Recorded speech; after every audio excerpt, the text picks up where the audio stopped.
What's going on, fellow A-plussers? It is I, your host, as always, Adam Perez, coming through once again with a brand new episode of A-Plus Hero Report, your weekly stop for your Marvel, DC, television, and movie news, right here streaming live over on our YouTube page, as well as streaming live over on Facebook, and even getting back into the Twitch stream thing, going live over the past couple of weeks over there on Twitch, so maybe you're following us from there as well. It's been kind of dead over the past several months, but maybe trying to rejuvenate it just a little bit here for you guys. But we're back. Thank you very much for certainly continuing to join us each and every weekend, as this is in fact the last A-plus Hero Report of the year, surprisingly, because next week will in fact be Christmas weekend. I'm just giving myself and everybody else the opportunity to be off, spend time with their friends and family, and then we should be back for the New Year's, guys. I can't believe 2022 is certainly, this year has definitely flown by, but a ton to be thankful for. And I definitely hope you guys are enjoying your holiday season,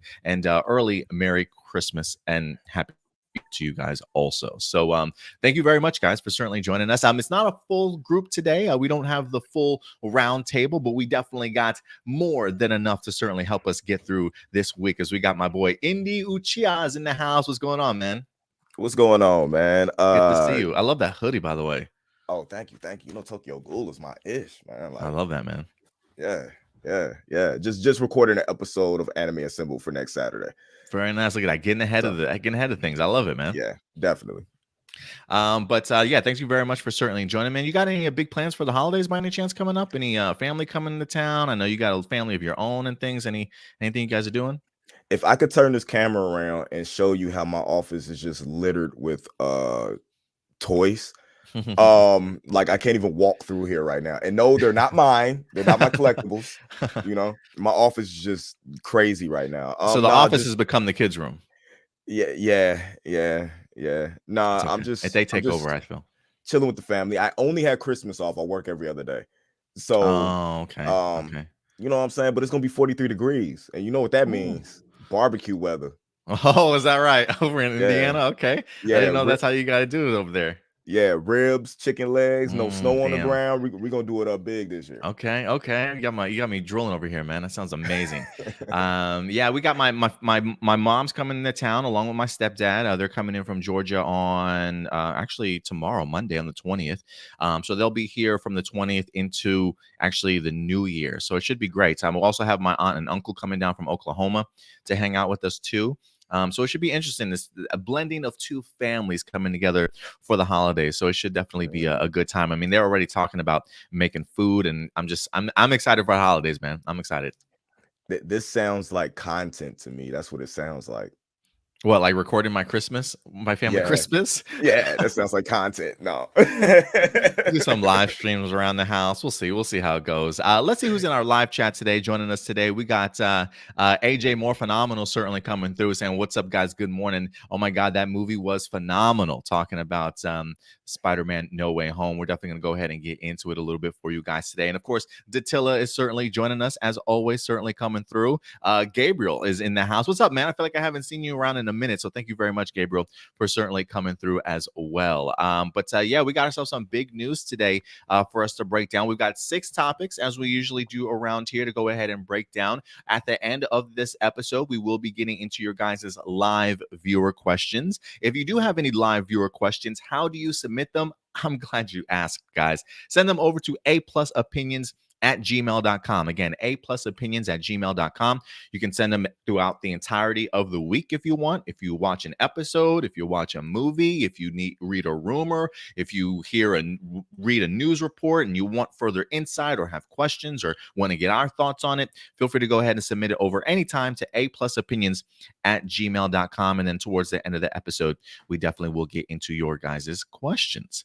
Because remember, at the end of the day, guys, it's just our A+ opinions, but we always want to know yours. Your opinion certainly does matter, and we definitely want to hear your points of view on things. Indy, yes, sir. With that out of the way, honorable mentions time. By any chance, you have an honorable mention on hand? By any chance? You took my honorable mention is in your honorable mentions that you posted. So, hey, go for it, man. Go for it, man. Dragon Ball Super got a new Gohan-esque trailer, and we basically starting to get the plot of what's going on in the story. And I'm so geeked for I hope they're not teasing us for Gohan to get his just due, as we haven't seen Gohan do anything Yeah, since the don't tease Cell us. games. Yeah, So don't tease me. this looks pretty interesting, and with that, they're saying we're also looking forward to a new season of Dragon Ball Super Really? series. Yes, which they'll probably do what they did last time and adapt the movie into the first, you know what I'm saying, like Oh, 20 all right. episodes. And Mhm. then hopefully we'll get into the granola arc, you know what I'm saying? Well, I don't know if they're gonna do the granola arc. It might be the arc before that. We got 2 arcs. Super's kind of ahead of itself. So maybe we have enough to keep us in Dragon Ball for like the next couple 3 years. God, I didn't hear about the idea of a potential new super series. Where'd you hear that from? Where'd you get that from? Well, that's just from the news, Toy, and you know what Oh, I'm okay. saying, checking everything out, because normally what they do with Dragon Ball is they drop lately they've been dropping the movies. They adapt the movies like almost, it's literally they break the movies up into episodes and then you get the season, you know what I'm saying, right after that. They did the same Do you thing with think they'll Demon Slayer. do you think they'll do that for the Brawley movie that we wind up getting? Do you think that's something that they would break down into episodic form since we haven't seen that Uh in the series itself? Probably not. Probably Okay. not, because I don't know. The Broadly movie is introducing new canon, but Mm. we'll have to see what happens. I think they need to blow that war open, but I do believe that you'll see Broly. I Okay, really do. gotcha.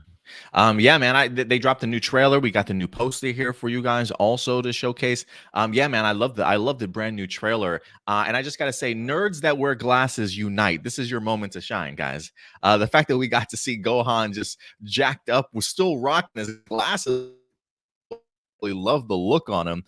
He looks absolutely great. So I thought this is a really great spot in here, and just the idea of seeing Gohan maybe reach, hopefully, maybe not even his fullest potential as of yet, but at least do something worthwhile. It's been rather a long period of time, so I'm really excited to see what Gohan has got up his sleeve for this particular movie. It looks like he's going to be maybe the centerpiece of this, and we even see his daughter Pan getting involved a little bit. Also, it looks like they're trying to get a little bit closer towards that timeline, towards the end of Dragon Ball Z's like post credit type of thing.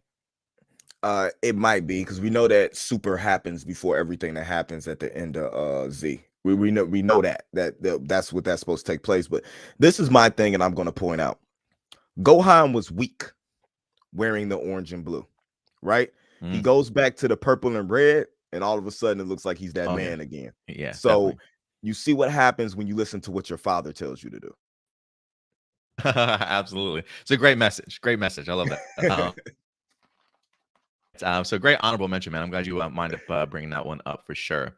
Couple other ones here that we'll go ahead and knock out for you guys real quick. I know Indy not the really biggest fan of Avatar 2, but we did get ourselves at least a brand new official photo. James Cameron came out this week, spoke about it a little bit. Last week, I think me and Stuart talked a little bit. For the producer John Landau talked about it a little bit. The idea that I believe this movie takes 14 years after the original kind of matches up perfectly with the time period in which we waiting for a new damn Avatar movie.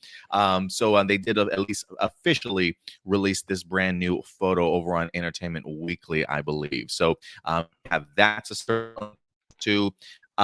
We also got ourselves a brand new Naomi trailer here and a brand new poster that wind up dropping this week. What are you thinking about this so far, Indy? I mean, you've had the opportunity to check out the teaser they gave us at DC Fandom. They did give us a little bit of a longer one here for Naomi. How are you feeling about this series and just maybe its momentum or maybe lack thereof? What are you thinking about it so far? Uh, I don't know about the way that they're promoting it. I think I need more. I think we'll start seeing more the closer we get to this actually premiering. But I don't know. I'm feeling about Naomi the same way that I'm feeling about what's the young girl that stretchy stretches from Marvel? Miss Marvel? Miss Marvel. Uh-huh. Like, I feel like they're getting lost in everything else that's going on right now, and we keep forgetting about them. But I was feeling the same way about Stargirl, and look what happened. You know what I'm saying? True. So the best thing is just trust what they're doing right now and just rock with it, because I mean they flicks a whole season of The Flash in 5 episodes. So why not, you know what I'm saying, have a great debut for Naomi? Yeah, no, absolutely. And I think, being executive produced by Ava DuVernay's got to be a good thing at the heart of it all. The newest trailer that we wind up getting some pretty cool visuals, I think, for some new characters. It did really focus, I think, a lot on Naomi, maybe the mystery behind who she is and where she kind of comes from and stuff. Considering the fact that this new series drops January 11th. It's less than a month away, and I'm kind of hoping that we do get a little bit more insight into this character. I am kind of feeling very, for me, very kind of underwhelmed in regards to this. I'm definitely going to go ahead and certainly give it a chance. I mean, I think there's a reason why they're certainly pushing this character forward. There's definitely a lot of interesting lore for them to definitely explore with her. I thought comic book wise, what Brian Bendis was able to do was pretty cool in regards to introducing us to a brand new character. But just visually, from some of the trailers that I've seen, I definitely have more questions than anything. And they really haven't quite captured me as much as I was kind of hoping that they would.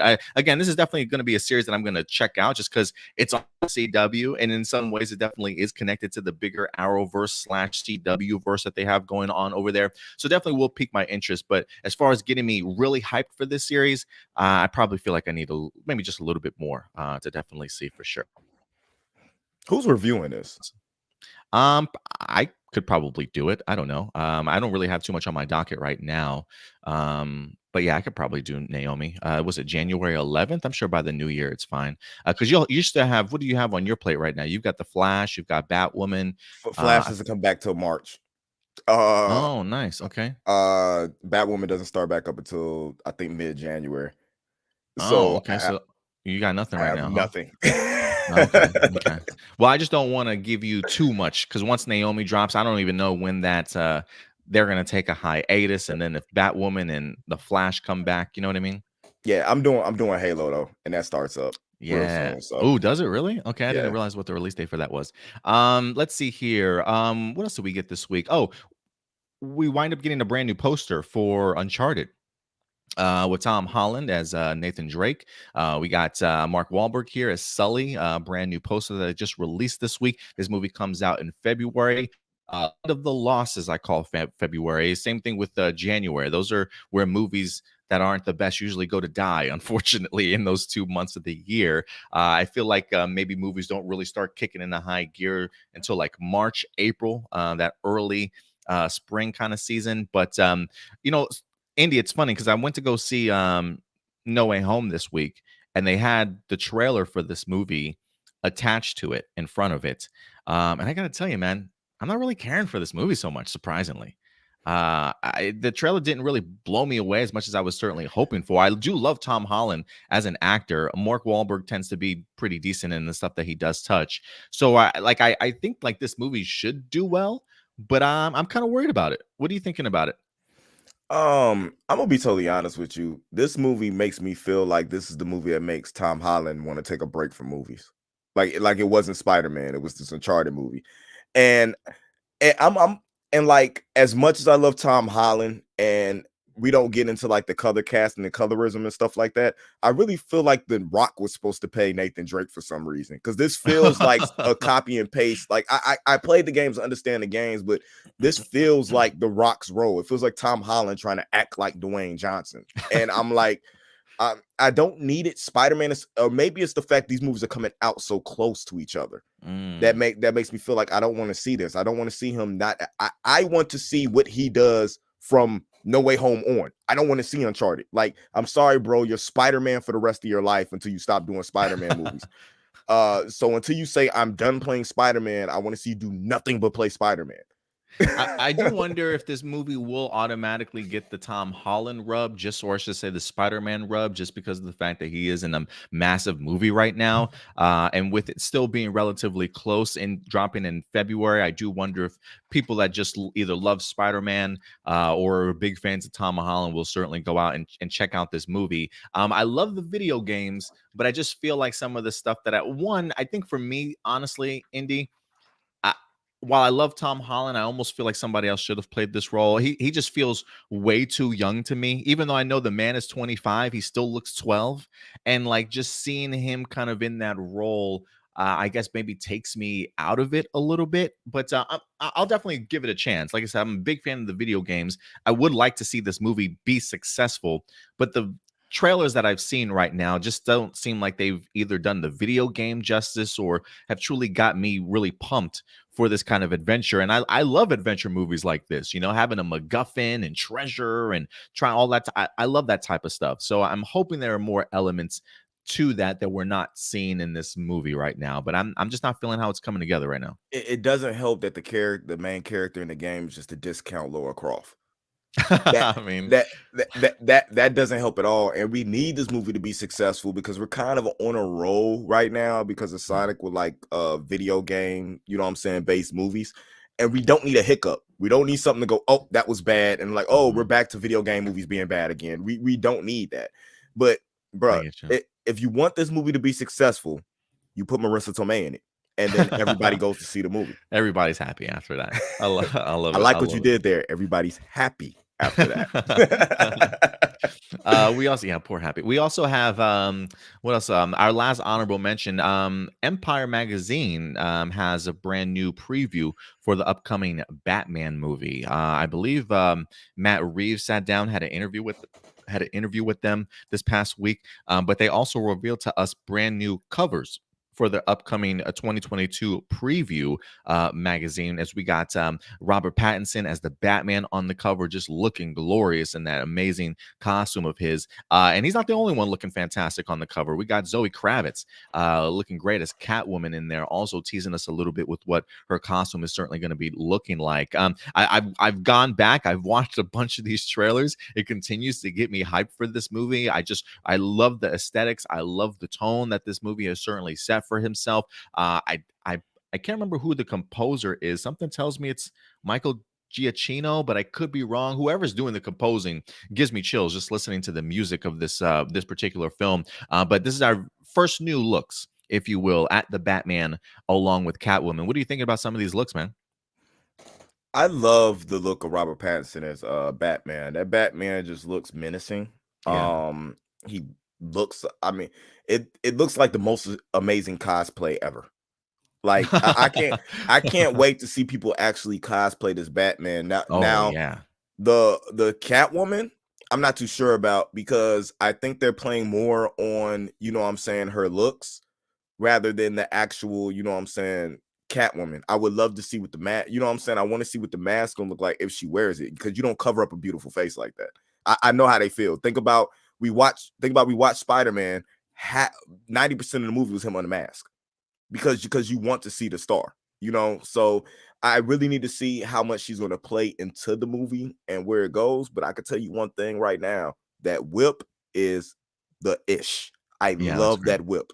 Yeah, it looks great. I even love the fact that they extended her nails in here too, kind of like cat claws. If you look at her hand at the bottom, I think that's a pretty cool look. Yeah, I expect, if anything, when it comes to her mask, it'll probably be relatively small. I don't know if they're going to go the route of like Anne Hathaway, kind of small with her mask, or give her something like a bigger face piece, or whatever the case may be. But like you said, when it comes to Zoe Kravitz, you certainly don't hide that face. I think a lot of her features and her feminism definitely comes through just from her eyes alone, sort of thing. So I am really eager to see exactly what the full costume is going to look like, especially when it's on screen. But yeah, Robert Pattinson just looks absolutely great in this costume. Whoever the costume designer was for this particular Batman suit, incredible stuff, just showing its amateurism to it, the growth that it certainly still has to definitely go as we get hopefully more and more movies of the Batman. We'll see how the first one certainly does, but everything that I've seen so far looks great, especially these brand new first looks. So let us know your guys' thoughts in the live chat, what you guys think about the Robert Pattinson and Zoe Kravitz look for Batman. Let's see who else wound up joining us in here. We got, I think you already pulled up Nathan Moore. Thank you very much, Nathan, for certainly coming through and joining us. We got Marcelino certainly in the house also, man. So thank you very much, guys. Nathan's right. Now that I think about it, all I need is the like the top to go over the back with the ears. I don't need her face covered, but if she has those goggles, bruh, if she has those goggles instead of like the mask coming down, that'd be crazy. That would be pretty cool. I do like the sound of that for sure. All right, Indy, that is all of our honorable mentions today. We've got some big stories to get into, man. You ready to go ahead and tackle these 6 topics with me today? Let's get it. I'm ready. Let's do it, guys. First up, if you guys have been living under a rock, Spider-Man No Way Home is out in movie theaters. Wind up dropping this past Thursday to crushing Thursday preview day scores over at the box office. And it just continues its run from there, just causing massive destruction at the box office. If you are a movie currently in the box office or about to be, you might want to wait and maybe push your release date back. You might want to get out of the way a little bit because Spider-Man No Way Home is just crushing and shattering box office as of right now, especially in the pandemic era, as more and more people are continuing to go back to the movie theaters. Some people right now are saying, fuck it at this point, and just going back because they truly want to see this movie. I mean, the momentum for this movie has just been building and building and building. I think our first signs certainly came from when ticket sales certainly went on. AMC, Cinemark websites were certainly crashing left and right. We definitely knew that there's something big was definitely brewing when it came to No Way Home. And it did not disappoint this weekend, guys. If you have not had the opportunity to check out the movie, do yourselves a favor this weekend. Go get yourself some tickets, find you a seat, find you a theater, and go ahead and check it out. Because as of right now, man, Spider-Man No Way Home is shattering the box office. Let's find out exactly, Indy, how much money this movie is certainly making. And I did have a article up here from this or earlier this weekend that gave me one particular number, but I decided because it was Sunday morning to see if there was in fact an update. And there is an update in regards to how much money this movie is certainly going to be making. So let's go ahead and check it out. As of right now, Spider-Man No Way Home, according to Deadline.com, is swinging to the third best domestic opening ever with $253 million, overtaking The Force Awakens that previously held that record for $248 million.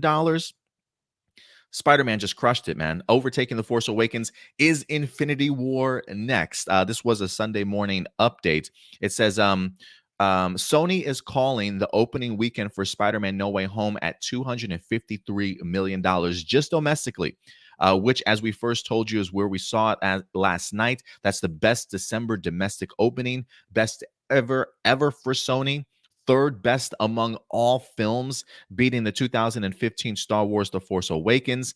And it says Saturday is at 73.8 million, which is in the range as to where we saw it, the third best Saturday ever statewide. And if you're looking for what the global box office is, so just domestically, it's made $253 million here in the States. But let's see here. If we go globally, it says overseas, it's collecting 334 million from 60 international markets for a global total of $587 million. It ranks as the third biggest worldwide opening weekend ever. And this is still during a pandemic season, guys. Like, when some people still feel uncomfortable with the idea of going out there, people are still saying, screw it, I need to see this movie, and going out there. They definitely don't want to be the last to certainly see this. So it's already crossed $500 million in its first opening weekend globally. A massive success when it comes to Marvel. It says you can say that any Marvel movie in the MCU title is a self-fulfilling box office prophecy. However, Eternals in its Byzantine storyline proved that false. And Spider-Man's No Way Home opening weekend has made 1.5 times more than that movie's entire domestic run. From the onset, this was the quintessential Spider-Man sequel, moving forward with the future while paying great homage to the franchise's past. So big numbers, man, big numbers. And to be honest with you, Indy, after seeing the movie, and how many times have you seen this movie already, man? What's your number at right now? It'll be 5 Tuesday when I take my daughter. 5 on Tuesday. This man has gone to the movies and seen this movie 4 times already. And you know what? To get to $253 million, Indy, that's exactly what you need. You need repeat viewers to love this movie so damn much that they continue to go back out to the movie theaters to see this film. Massive opening. Congratulations to Marvel. Congratulations to Sony. Congratulations to the cast for an amazing trilogy and really putting a great, I don't want to say a finality to the franchise, but a great finality to the trilogy that it certainly set up. and clearly, certainly a lot more to come, because Kevin Feige and I believe Amy Pascal have mentioned the idea that they are currently in active development for Spider-Man 4. So there's a lot more coming. When you see a box office number like that, you need to give the people more, and they definitely currently taking place. I don't even know if there's place in Spider-Man 4 at least lets us know the pieces are certainly moving ahead, and that's fantastic. So what are your thoughts in regards to this, Indy? You hear this news, you've had the opportunity to watch it 4 times. In your best non-spoiler review, what are your thoughts of the movie, and what do you think about it making $253 million domestically? This was the culmination of a great story being told. It was, for me, somebody who started off as a hero, uh, in one movie, you know what I'm saying, trying to learn himself. In another movie, was trying to reckon with losing his teacher. You know what I'm saying, stepping into the role, being what he was destined to be, and then a third movie becoming, you know what I'm saying, what he was destined to be. This was a better 3-part trilogy to me than the Star Wars Force Awakens, like the Force Awakens trilogy, the new one. Now, I'm not gonna go on that hill and die and say it's better than the original Star Wars trilogy. I'm not doing that. But it was a very good movie. It deserves this, and it's itching closer to what I said, because I said 650 mil worldwide by, you know what I'm saying, the time the weekend was over with. So this movie is it's on its way to break some more records. I haven't had many people at all say anything bad about this movie. I had somebody call it cheesy, and I wanted to punch him in the throat. You did Like, send me a image, I believe, of somebody like gave this movie a half a star, and they said they just don't want to see Marvel fans Marvel fans happy. happy. Yeah, it's like they didn't even watch the movie. They just didn't want to see Marvel fans happy.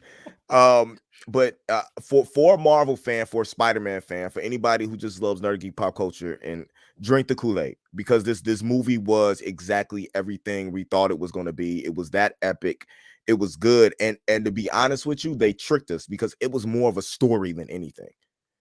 Like they tricked us, telling it's gonna be epic this, epic that. No, this was it took you through every emotion you could possibly have, and it was a true story of a boy becoming a man. He's not a Spider Boy anymore. He's a Spider-Man.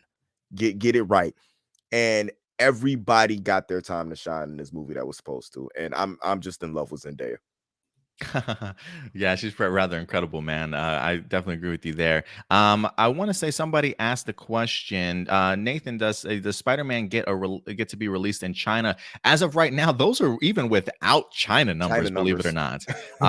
That's like not even including that. And usually with China, I mean, I feel like when you could probably almost guarantee like an additional maybe 200, 300 million, maybe even 4 million if the movie is good, right? Like China is like, I think like the second or third biggest like box office in the world behind the United States, if anything. So, and that's without a China release.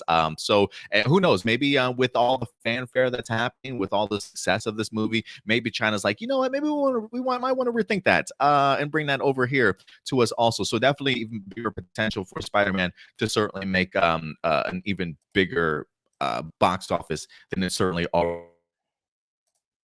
Amazing, man. I'm so thrilled that this movie has certainly made what it did. I mean, you know, leaving the theater myself, you know, one of the things when I posted on Facebook when I went into the theater was, you know, let's see what all these Kool-Aid drinking people are talking about when it comes to Spider-Man No Way Home, because all the early reactions, and I tend to avoid early reactions because they have bit me in the butt before. Early reactions, people tend to just go crazy in regards to loving a film, yada yada yada, and then once it actually becomes available to the public and people start watching it, it maybe doesn't necessarily live up to the expectation. So I've avoided paying attention to kind of really early reactions and getting an idea of what this movie is going to be for myself. And I got to tell you, man, I'm drinking the Kool-Aid as of right now. This movie was absolutely incredible. I want to go ahead and try and catch it again if I can. The girlfriend, praise the Lord, is the best girlfriend I've ever I've ever had. Gave me a fantastic baby new boy and allowed me to go see Spider-Man No Way Home when she certainly couldn't. So if anything, I'm definitely going to be taking the girlfriend to go out to see this movie as well. That'll certainly be my second opportunity to check it out. But this movie floored me, man. I mean, it had a little bit of everything that I could certainly ask for. You know, in Stewart's review of this movie, mentioned that he felt that the first half or the first act of the movie was a little bit weak, and I can kind of see where he's getting, in the sense of, you know, just the way that this movie thrusts you sort of right back into where we left off from Far From Home. And once you kind of start seeing all the pieces trying to come together to get to the main point of this particular film, um once it does, man, this movie just takes off. Incredible performances by everybody in charge, everybody on board, from Jamie Foxx, William Dafoe, Alfred Molina. I mean, they truly brought it. I mean, it has a little bit of everything from heart to action, to maturity for the Tom Holland Peter Parker, like you mentioned. Incredible action. Special effects were out of this world. Definitely continue to make you feel for these characters. And I got to say, I did think that they did a great job of wrapping things up and yet pushing things forward all at the same time. This very much felt like a huge event film, and I honestly could not have asked for more. Like, for me right now, I'm kind of questioning where this movie sits in regards to best MCU trilogies, when we've had Iron Man trilogy, Thor trilogy, Captain America trilogy, and now we've got a Spider-Man trilogy. It does make me want to kind of go back and maybe rethink where this certainly sits at as of right now. No, I don't even know why you're wondering. It's number one. It's number one out of all of those. Listen, I totally get what you're saying. I totally get what you're saying. But for me, I want to take a step back from the hype for just a little bit. That's all I'm saying. That's all I'm saying. You can do that. You can do that. But I'm going to tell you right now, it's not the hype. Spider-Man had 3 good movies. See, each one of those trilogies that you have, each had 1 bad movie. I can see what you're saying there. I mean, it's like, for me, I wasn't necessarily the biggest fan of the first Avenger. The more I watch the first Avenger, I am coming to appreciate it a little bit more. But yes, Dark World. If there is a trilogy I am comparing it to, for me right now, it is definitely Captain America. Really, is really the only other one that stands close to it. And the only reason why I say that is, for me, while I know a lot of people really enjoyed Far From Home, that movie was just an okay film to me. It was one that I enjoyed, but I really writing home about it to anybody. So again, that's just for me where I'm sitting at. And then on top of that, yeah, I'm trying not to give anything away in regards to it, but this movie was fantastic, guys. If you have not had the opportunity to check it out, please do yourselves a favor. Indy and I did agree to go ahead and actually do a spoiler review for you guys later on this evening. We're going to be aiming for around 6 p.m. Central Time for us. And so it was, you know, hopefully everything works out with the baby and stuff on my side. But as of right now, if you guys want to join us for a Spider-Man spoiler discussion, where we definitely talk about all of it, 6 p.m. Central Time later on today. So go ahead and set your timers for that also, guys. Let's see here. Also, you know what? I will say this. Audience scores are important, right? Because some people don't, you know, maybe you might not like Rotten Tomatoes. You may not necessarily like some of the other reviews or audience scores other places. If you check out CinemaScore, cinemascore.com,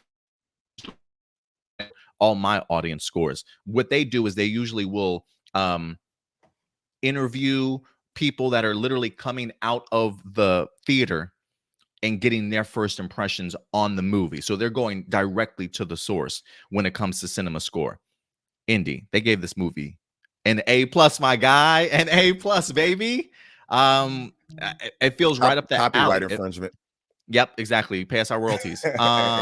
So yeah, an A+. The audience has given it an A+ score. It's not just Kool-Aid drinking, guys. Like, while we are certainly big MCU fans, and you know, we definitely will certainly give you our honest opinion in regards to how we feel about particular movies, this movie just absolutely knocks it out of the park. So again, if you have not had the opportunity to check it out, Marvel has put you in good hands.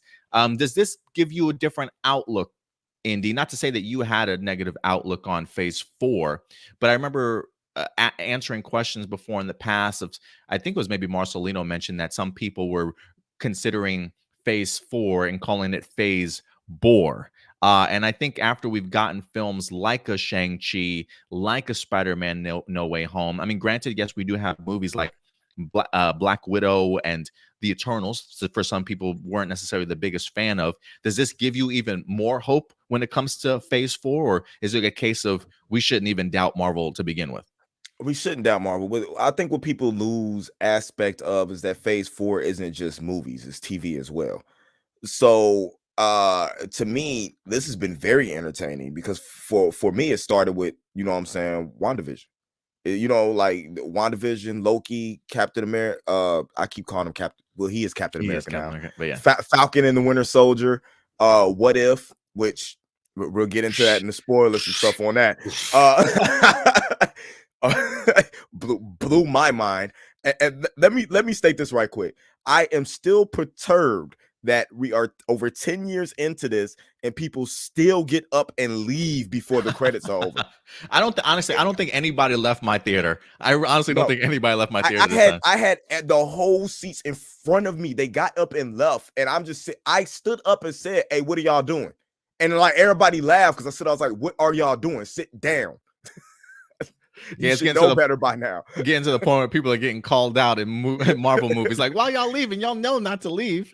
Yeah, although Eternals was not what people expected because they expect Eternals to be similar to what the Avengers are.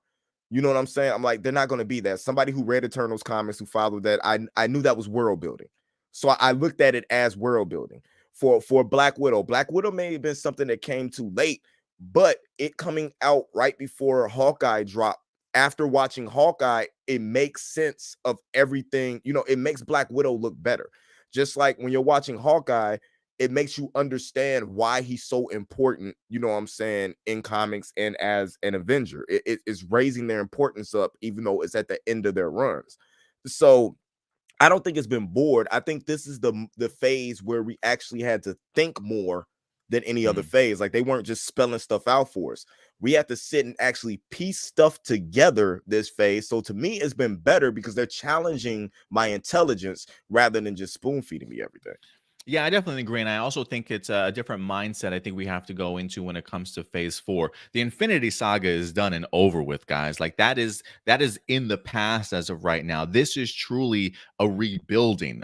Think of Phase 1 when it comes to the MCU. I know we consider this Phase 4, but it is very much that same sort of mentality. It is building up to certainly something greater that it definitely has in mind. And at the end of the day, not just building up with all these new characters and these TV shows, but giving us just sort of great culminations to things that truly have already kind of come before it, as well as we get to see in Spider-Man No Way Home.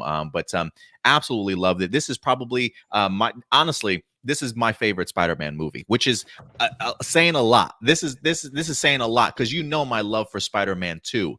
But it is one of those things where this movie does benefit from everything that certainly came before. So it definitely does benefit towards that. So for me, as of right now, I mean, I love this movie, man. I love this movie.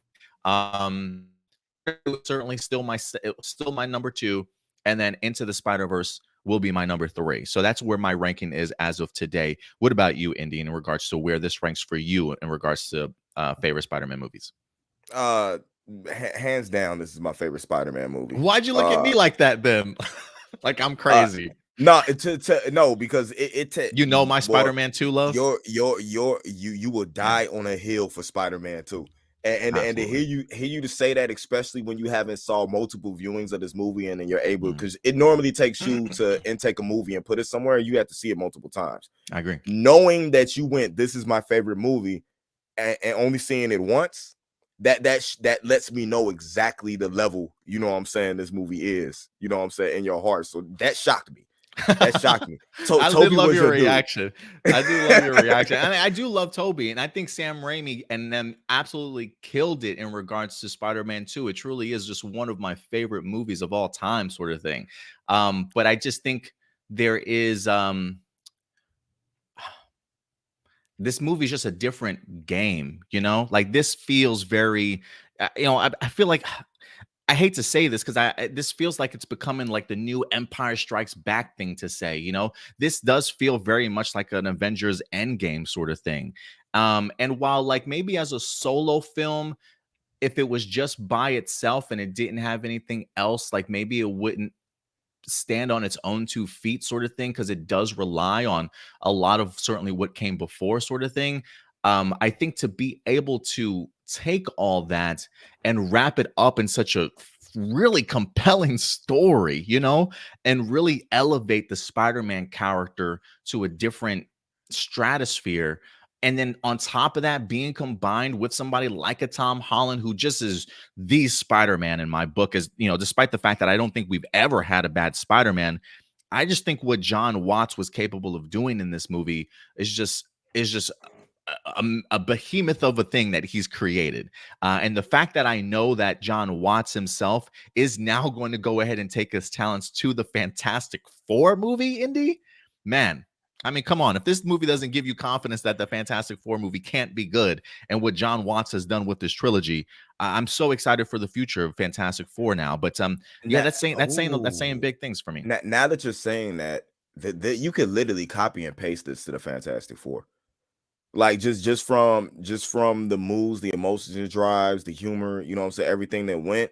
This is what I want a Fantastic Four movie to feel like. I want to sit down and I want it to feel like It doesn't not be like, but I want it to feel like Spider-Man No Way Home.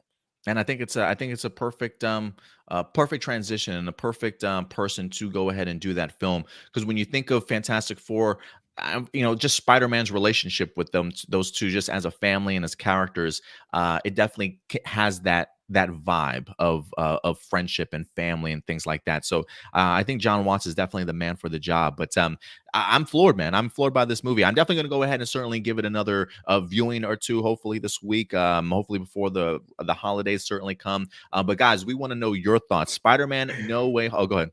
Hold up. I just got to put this out there. Everybody knows E-Man's movie reviews, right? 19 minutes ago, he posted a graphic that says someone go check on Martin Scorsese and Ridley Scott. 2019 Avengers Endgame 60 million, 2015 Star Wars 57 million, 2021 Spider-Man No Way Home 50 million. Yeah, man. Yeah, man. It's huge. Somebody go check on Martin Scorsese. I love it. I absolutely love it. Yeah.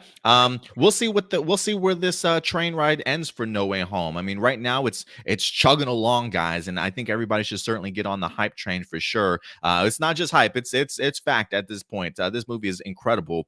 Right now, we'll see where the final domestic numbers come in, along with worldwide. Domestically, while No Way Home has beaten The Force Awakens in domestic opening weekend, The Force Awakens still does hold the record for biggest domestic in general, at $936 million. So definitely still a long hill to certainly climb for No Way Home. We'll see if it's possible or not, guys. But huge opening weekend, $253 million, 500 and I think I said 80 something worldwide. Definitely go ahead and let us know your thoughts if you had the opportunity to check out Spider-Man No Way Home. Hopefully no spoilers in the comment section, because not everybody's had the opportunity to certainly check out this film. But again, if you want to join us for our spoiler discussion, 6 p.m. Central Time today here on APlus Hero Report. And shout out to Dark Sage for certainly coming through. The next MCU movie will be Marvel Studios' Dormammu. I've come to bargain. Let's see here. We've got Jordan in the house too. Thank you very much. Jordan says, I've seen the movie twice, but this movie was absolutely insane. Yeah, it definitely was for sure. I mean, there we go. And somebody else that's seen this movie twice. I don't even know how many times Stuart has definitely seen it. But the fact that you've seen it 4 times, Indy, you probably saw it every day at work. He's literally probably on his 7th viewing now. You're probably right. You're probably right. But yeah, guys, let us know your thoughts in regards to Spider-Man No Way Home in the live chat or the comment section box below after this particular video airs. I remember my boy Jonathan comes out of the movie theater and he winds up texting me, and all he sends me a couple of lines, but then he sends me an emoji of a meme of somebody's head sort of exploding. He absolutely loved this movie. So fantastic stuff, man. All right, let's go ahead and switch gears a little bit from Marvel to DC. So let's go ahead and tackle this next topic. You ready for it, Indy? I'm always ready.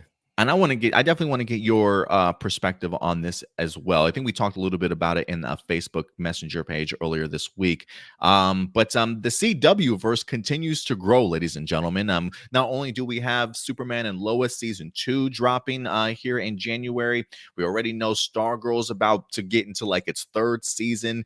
As of right now, I believe we've got the upcoming Naomi that we just talked about in honorable mentions about to drop January 11th. So the tides are certainly changing when it comes to the CW and the Arrowverse over there as they continue to establish brand new characters.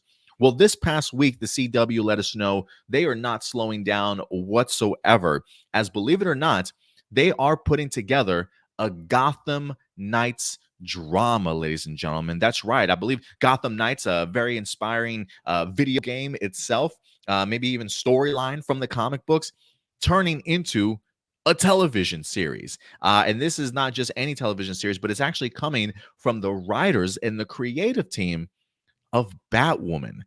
So Indy, this move definitely has me scratching my head a little bit, but definitely worth diving into. So as the CW grows, let's see what they have in mind for Gotham Knights. This comes from us from Deadline.com.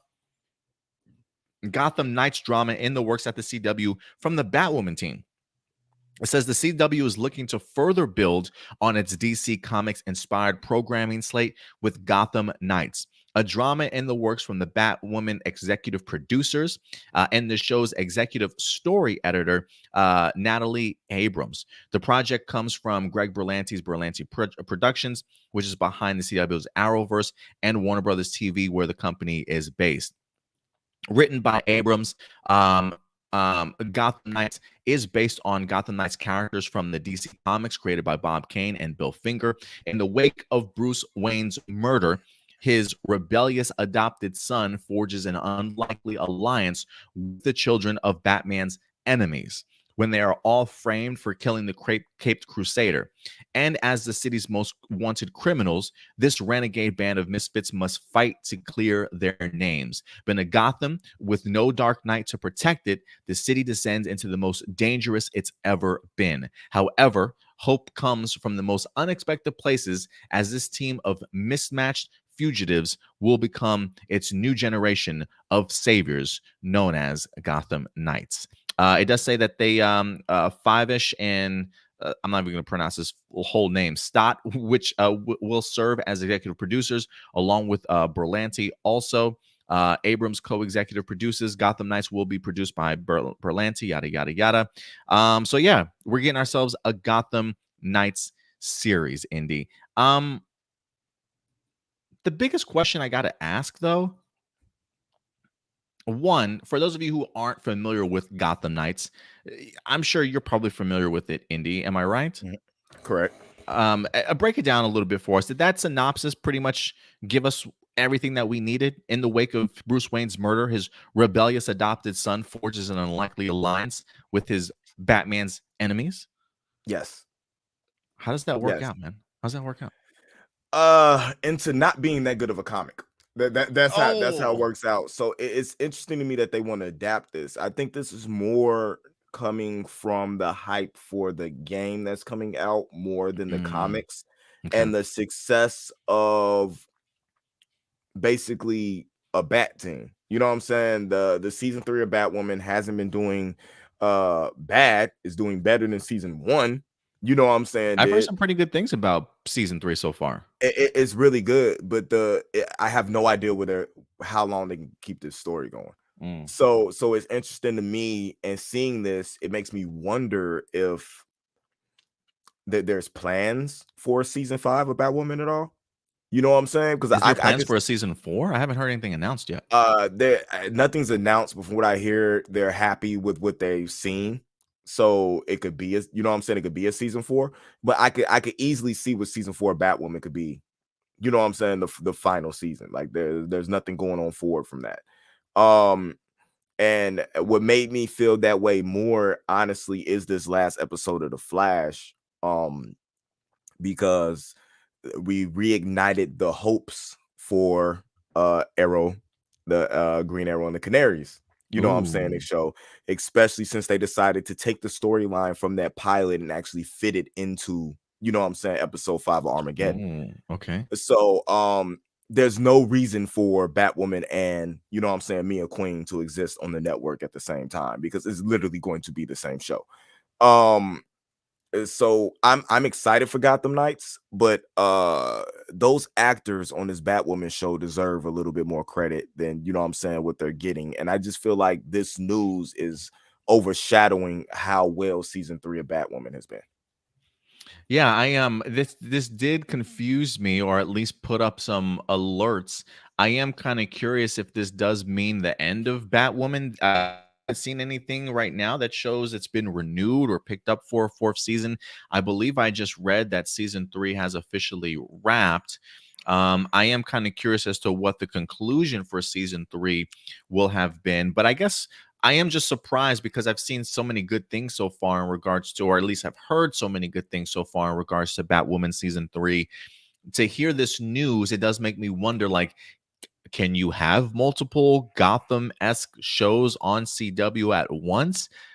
They've never really shown that you can keep multiple characters that are the same or share the same city kind of on television at the same time, at least when it comes to the same network itself. So the fact that they are kind of going in this trajectory does make me kind of concerned for where Batwoman could potentially be. Like you said, you don't really know where the season is leading itself. I am curious if there will be a lead in for Batwoman into sort of Gotham Knights, considering how connected sort of the creative team definitely is. Like, there's a part of me that is really hoping that that's the plan. Um, but then I guess, like you said, right, the idea of the actors that are on Batwoman probably deserve more credit. Does that mean that they'll get further opportunities? Will we see some of those characters carry over into that particular world? Because I got to ask also, Indy, I haven't been keeping up too much with Batwoman, but the synopsis for Gotham Knights talks about in the wake of Bruce Wayne's murder. Has Bruce Wayne died on the show, or is he still missing? No. Bruce Wayne's not even missing. He just left. He just Like, left. Okay. yeah, he's not missing, but Kate Kane has also left. So we don't know. It could be something where he has been murdered, or we're dealing with a multiverse here. You know what I'm saying, in the DC television scape that we already know exists, because we know there's different shows partaking on different Earths. Could Gotham Knights be taking place on a, you know what I'm saying, on a totally different Earth and not have any connection to anything else that's going on? You know, so that Yeah. could definitely be part of the reasoning too. That could be it too. Yeah. I mean, they do talk about, I am, again, I'm not too familiar with Gotham Knights, even the video game itself, sort of thing, but it does mention his rebellious adopted son. I'm assuming that's Damian. I'm assuming maybe that means we're going to get ourselves a live Well, action Robin at some point. Am I wrong? I don't know. Because when I hear adoptive son, I don't think of Damien, Well, he's not. because Yeah, I guess he's not. He's yeah, not because really Damien's adopted. his You're right. real son. He's his real son. That's true. So I'm thinking Red Hood or Nightwing or one of the other plethora of little boys that he keeps sending to their deaths. Oh my God. I get I you. mean, I I, get I, you. I'm the one that looks at Batman as the villain, so I'm probably the wrong one to ask about that. I feel like Batman's a bad guy. So, I get but you. Yeah, but because it looks like it says that he puts together like villains, and which is mhm. interesting because when I look at the Gotham Knights like poster and cover, it's all a bunch of heroes on there. So like, where am I missing the disconnect from? Is that just promotion for like Gotham Knights video game? Like, hey, look at all the heroes you can play. Well, it from the way it goes, it all works around the Court of Owls. So is that something with them bringing the Court of Owls into live action?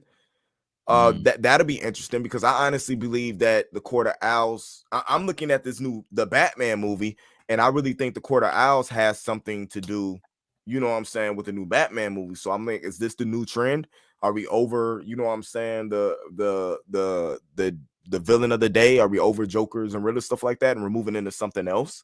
Because mhm. I'm all for the Court of Owls, although it's just a story I feel like it's not gonna last too long, and I don't want to like it lead into like redoing like Dark Knight Metal and having to sit through all of that, because although it would look cool, I don't want to see a Batman Who Laughs live action on the CW. That's Yeah, something no, that no. should be Yeah. something for a movie. Like that should be a Yeah. big event. No, I definitely get you. So yeah, we'll see what happens with this, man. But Gotham Knights drama in the works at the CW from the Batwoman team. It is interesting that I don't believe any of these people, while they are in fact connected to the Batwoman team, I don't believe that they're like the core Batwoman team. Like I don't necessarily know if that's. It doesn't really state that she's the lead writer. It says it's coming from executive producers and the show's executive story editor, Natalie Abrams. Is Natalie Abrams actual head writer though for Batwoman? I don't necessarily think that she is. So it feels like we'll see what happens here, guys. As of right now, again, no call for a Batwoman season 3 as of right now, or season 4 as of right now, because this Batwoman series was developed by Carolyn Dries, and I'm not seeing her name attached to this at all. So it looks like they doing something different with Gotham. Because in the game is strictly doing the Court of Owls thing. Batman killed. I mean, it's Batgirl, Red Hood, Tim Drake, and Nightwing. And with that, you know what I'm saying? So I don't know what they're trying to. It feels like they're trying to take a different spin on it. I don't know if they're going off of like Final Crisis or, you know what I'm saying, Batman Hush. I don't know what they're doing, especially since we already been introduced to a Hush in TV. So it's a lot of different ways they could be doing this. I just hope that they do it right and they don't try to be too free willy with it, because they successfully got away with the Ryan Wilder thing. We had no idea how that was going to be, just replacing, like, we thought they were just going to bring somebody else in. Well, they did bring somebody else in to play Kate Kane, but you guys know what I mean. But they successfully got away with the Ryan Wilder thing. So I hope that doesn't make them feel like they could just do anything that they want to do and we're just going to go along with it. And I do wonder if, because of the fact that I've had to make such big significant changes, even though I guess I thought season 3 for Batwoman would be them really establishing Javicia Leslie as Ryan Wilder and really making Batwoman sort of her own series kind of going forward. I do wonder if all the hoopla and all the drama behind that particular show at this point, maybe they feel like, hey, maybe we just need a fresh new start, you know, in regards to everything that's certainly going on. And maybe this is why they want to go ahead and drop something where they can still stay within that world, but bring fresh characters to go ahead and populate that world. So we'll see, man. We'll see if Javicia Leslie gets another shot or another crack at playing Batwoman, if she's going to pop up any particular place else. And if we do get any information in regards to a season 4 coming your way, we'll definitely keep you posted. Shout out to Ralph for certainly joining us today. Thank you very much, man. Always appreciate it. Marcelino does ask, do you think Ryan Wilder will make her way to the main line of the comic books? I don't think she's popular. Like, she's popular among a certain group. I don't think she's popular enough among comic fans for them to feel like a comic with her main line to be successful. Gotcha. So we'll see, guys. But CW is working on a Gotham Knights drama. We'll see if it's eventually greenlit or fully picked up. I don't believe that they've mentioned the idea that it's going straight to an order or anything like that. So they still have to create a pilot. It still has to be in the process of actually getting picked up. So we'll definitely keep you up to date as more details are in fact revealed from that information. I'm sorry. There's people watching there getting mad. I didn't honorably mention something earlier. Go Colts. You guys happy now? Go what? Go Colts? Go Colts. Go Colts. Okay. Yeah. Here, I'll go Colts. Yeah, go Colts. Colts beat the Patriots. Go Colts. Yeah. Okay. I was like, go Colts, like it's cold Yeah. outside. Okay. Yeah. So you guys are happy now. Now you can stay tuning in. If you drop out now, be very upset. You have to watch the rest of the show now. Yeah, they had an impressive win as of yesterday. Jonathan Taylor is a fucking beast. Yeah. For sure. Yeah. All right, guys. Draft. No. That's why you got to be present for these drafts, man. In fantasy football, bro. I was just let the computer do everything for you. I was driving. Come on, man. You knew when the draft was happening. It's not like I just called you up. Hey, the draft started, Indy. You should probably get in here. No, we said ahead of time. I forgot. I was driving. That's all right, man. It's all right. All right. We'll go ahead and stay in the realm of DC because the next topic I find rather interesting, and I'm actually hoping that Warner Brothers continues to make moves like this as we go forward. You know, uh, way back when DC went ahead and started unveiling a bunch of movies that they wanted to create in regards to new characters that were getting the opportunity to finally shine. But with the news of, say, like a Batgirl, a Blue Beetle, and things like that, I'm sure there were probably others. Along with those announcements came the idea that they were going to be going straight to HBO Max as exclusive HBO Max movies.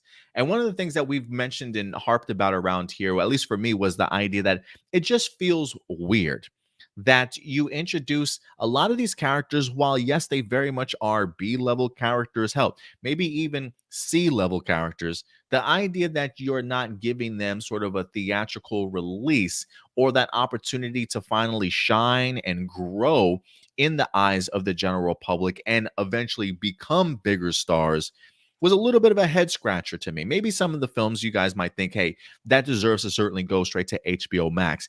But there's a part of me that just thought to myself, why not just do maybe both theater and HBO Max, or maybe just a theatrical release themselves, right? Like, oh, Supergirl, that's Sasha Kaye. I believe Supergirl's supposed to be getting like a movie or something like that, maybe possibly going to HBO Max also. I could be wrong. I don't believe they've actually mentioned Supergirl as of right now, but I was just thinking to myself, they're introducing all these brand new characters.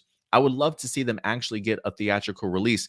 Well, this week, guys, it seems as though Warner Brothers has at least shifted their mindset a little bit as the movie Blue Beetle is officially going from HBO Max now to theaters as it gets its opportunity to shine, ladies and gentlemen. Let's go ahead and dive into this real quick, Indy. I'll go ahead and pull this up. This article comes to us from The Hollywood Reporter. It says that DC's Blue Beetle moves from HBO Max, officially sets a 2023 theatrical release. It says Warner Brothers and DC's Blue Beetle is moving from streaming to movie theaters. The superhero project was originally developed for streaming services, but they announced on Thursday that instead it will get a theatrical release on August 18th of 2023. Blue Beetle is the first film to center on a Latino superhero, played by Cobra Kai's Jolo Maraduena, and it is from filmmaker Angelo Manuel Soto and writer Gareth Dunet Alcocer. Maraduena plays teenager Jaime Reyes, who gains superpowers when he encounters alien armor. It was one of a number of DC films being developed for streaming along with Batgirl. On the theatrical front, Warner's also set The Last Train to New York for April 21st. The film is it's a take on the popular Korean zombie film Train to Busan. Really, guys, we're trying to remake the Korean zombie. Oh God! All right, Oh that's a no. great movie, by the way. Train to Busan. If you haven't had the opportunity to check it out, I believe it is on Netflix. Do yourselves a favor. If you're big into zombie films, you will thank us later if you check out Train to Busan. But the fact that they're trying to do a remake of that, man, that leaves a bad taste in my mouth. But yeah, Blue Beetle is in fact getting an HBO Max release date. And I gotta ask the question, Indy, where's Batgirl in all this, right? Batgirl is currently in the process of filming right now. We saw Leslie Grace wind up giving us a behind the scenes photo and things like that. I'm wondering if Batgirl will, in fact, sort of shift gears from HBO Max to a theatrical release. Maybe they certainly need to see a little bit more. But I think this is a big move. I think this is a great move. What are you thinking about this move for Blue Beetle from streaming to theaters?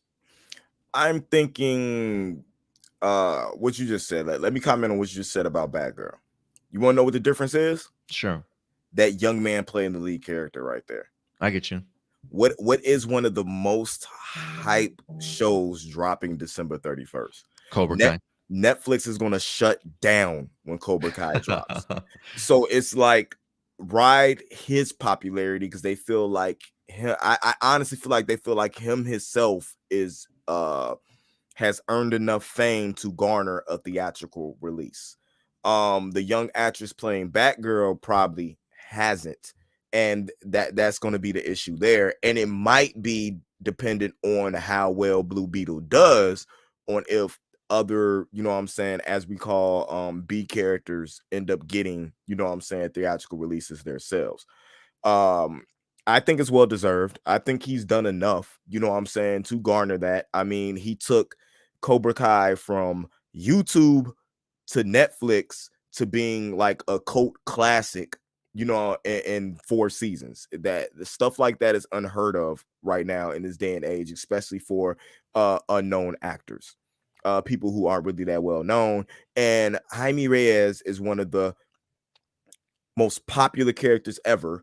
If Young Justice didn't show you that, you know what I'm saying, and video games, everything else from the hype from that Blue Beetle being added to Injustice 2, you know what I'm saying, different thing. It's crazy how much really likes this character.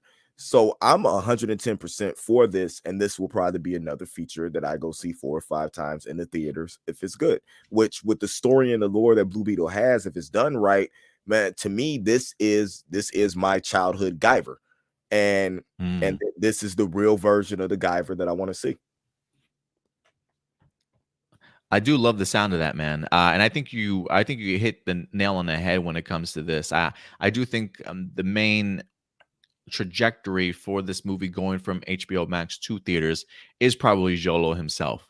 The momentum behind Cobra Kai season 4 right now is immense. It's going to be dropping, I believe, December, we said the 29th or the 31st or something like that, New Year's Eve, really bringing in the new year. There is a part of me that wonders if WB has had the opportunity to check out this upcoming season of Cobra Kai, and they really like what they're seeing from Jolo, who continues to get better and better. And I see big things in this guy's future, honestly. I think he's an incredible actor, and I do want to give, I really hope he gets the opportunity to shine. Comparing him to Leslie Grace, again, Leslie Grace, this is like her only second biggest project that she's ever done in regards to Batgirl. Her first project ever was Into the Heights, in which she certainly garnered her fame and praise for that particular role. But Batgirl is literally her second film that she's ever certainly sort of done.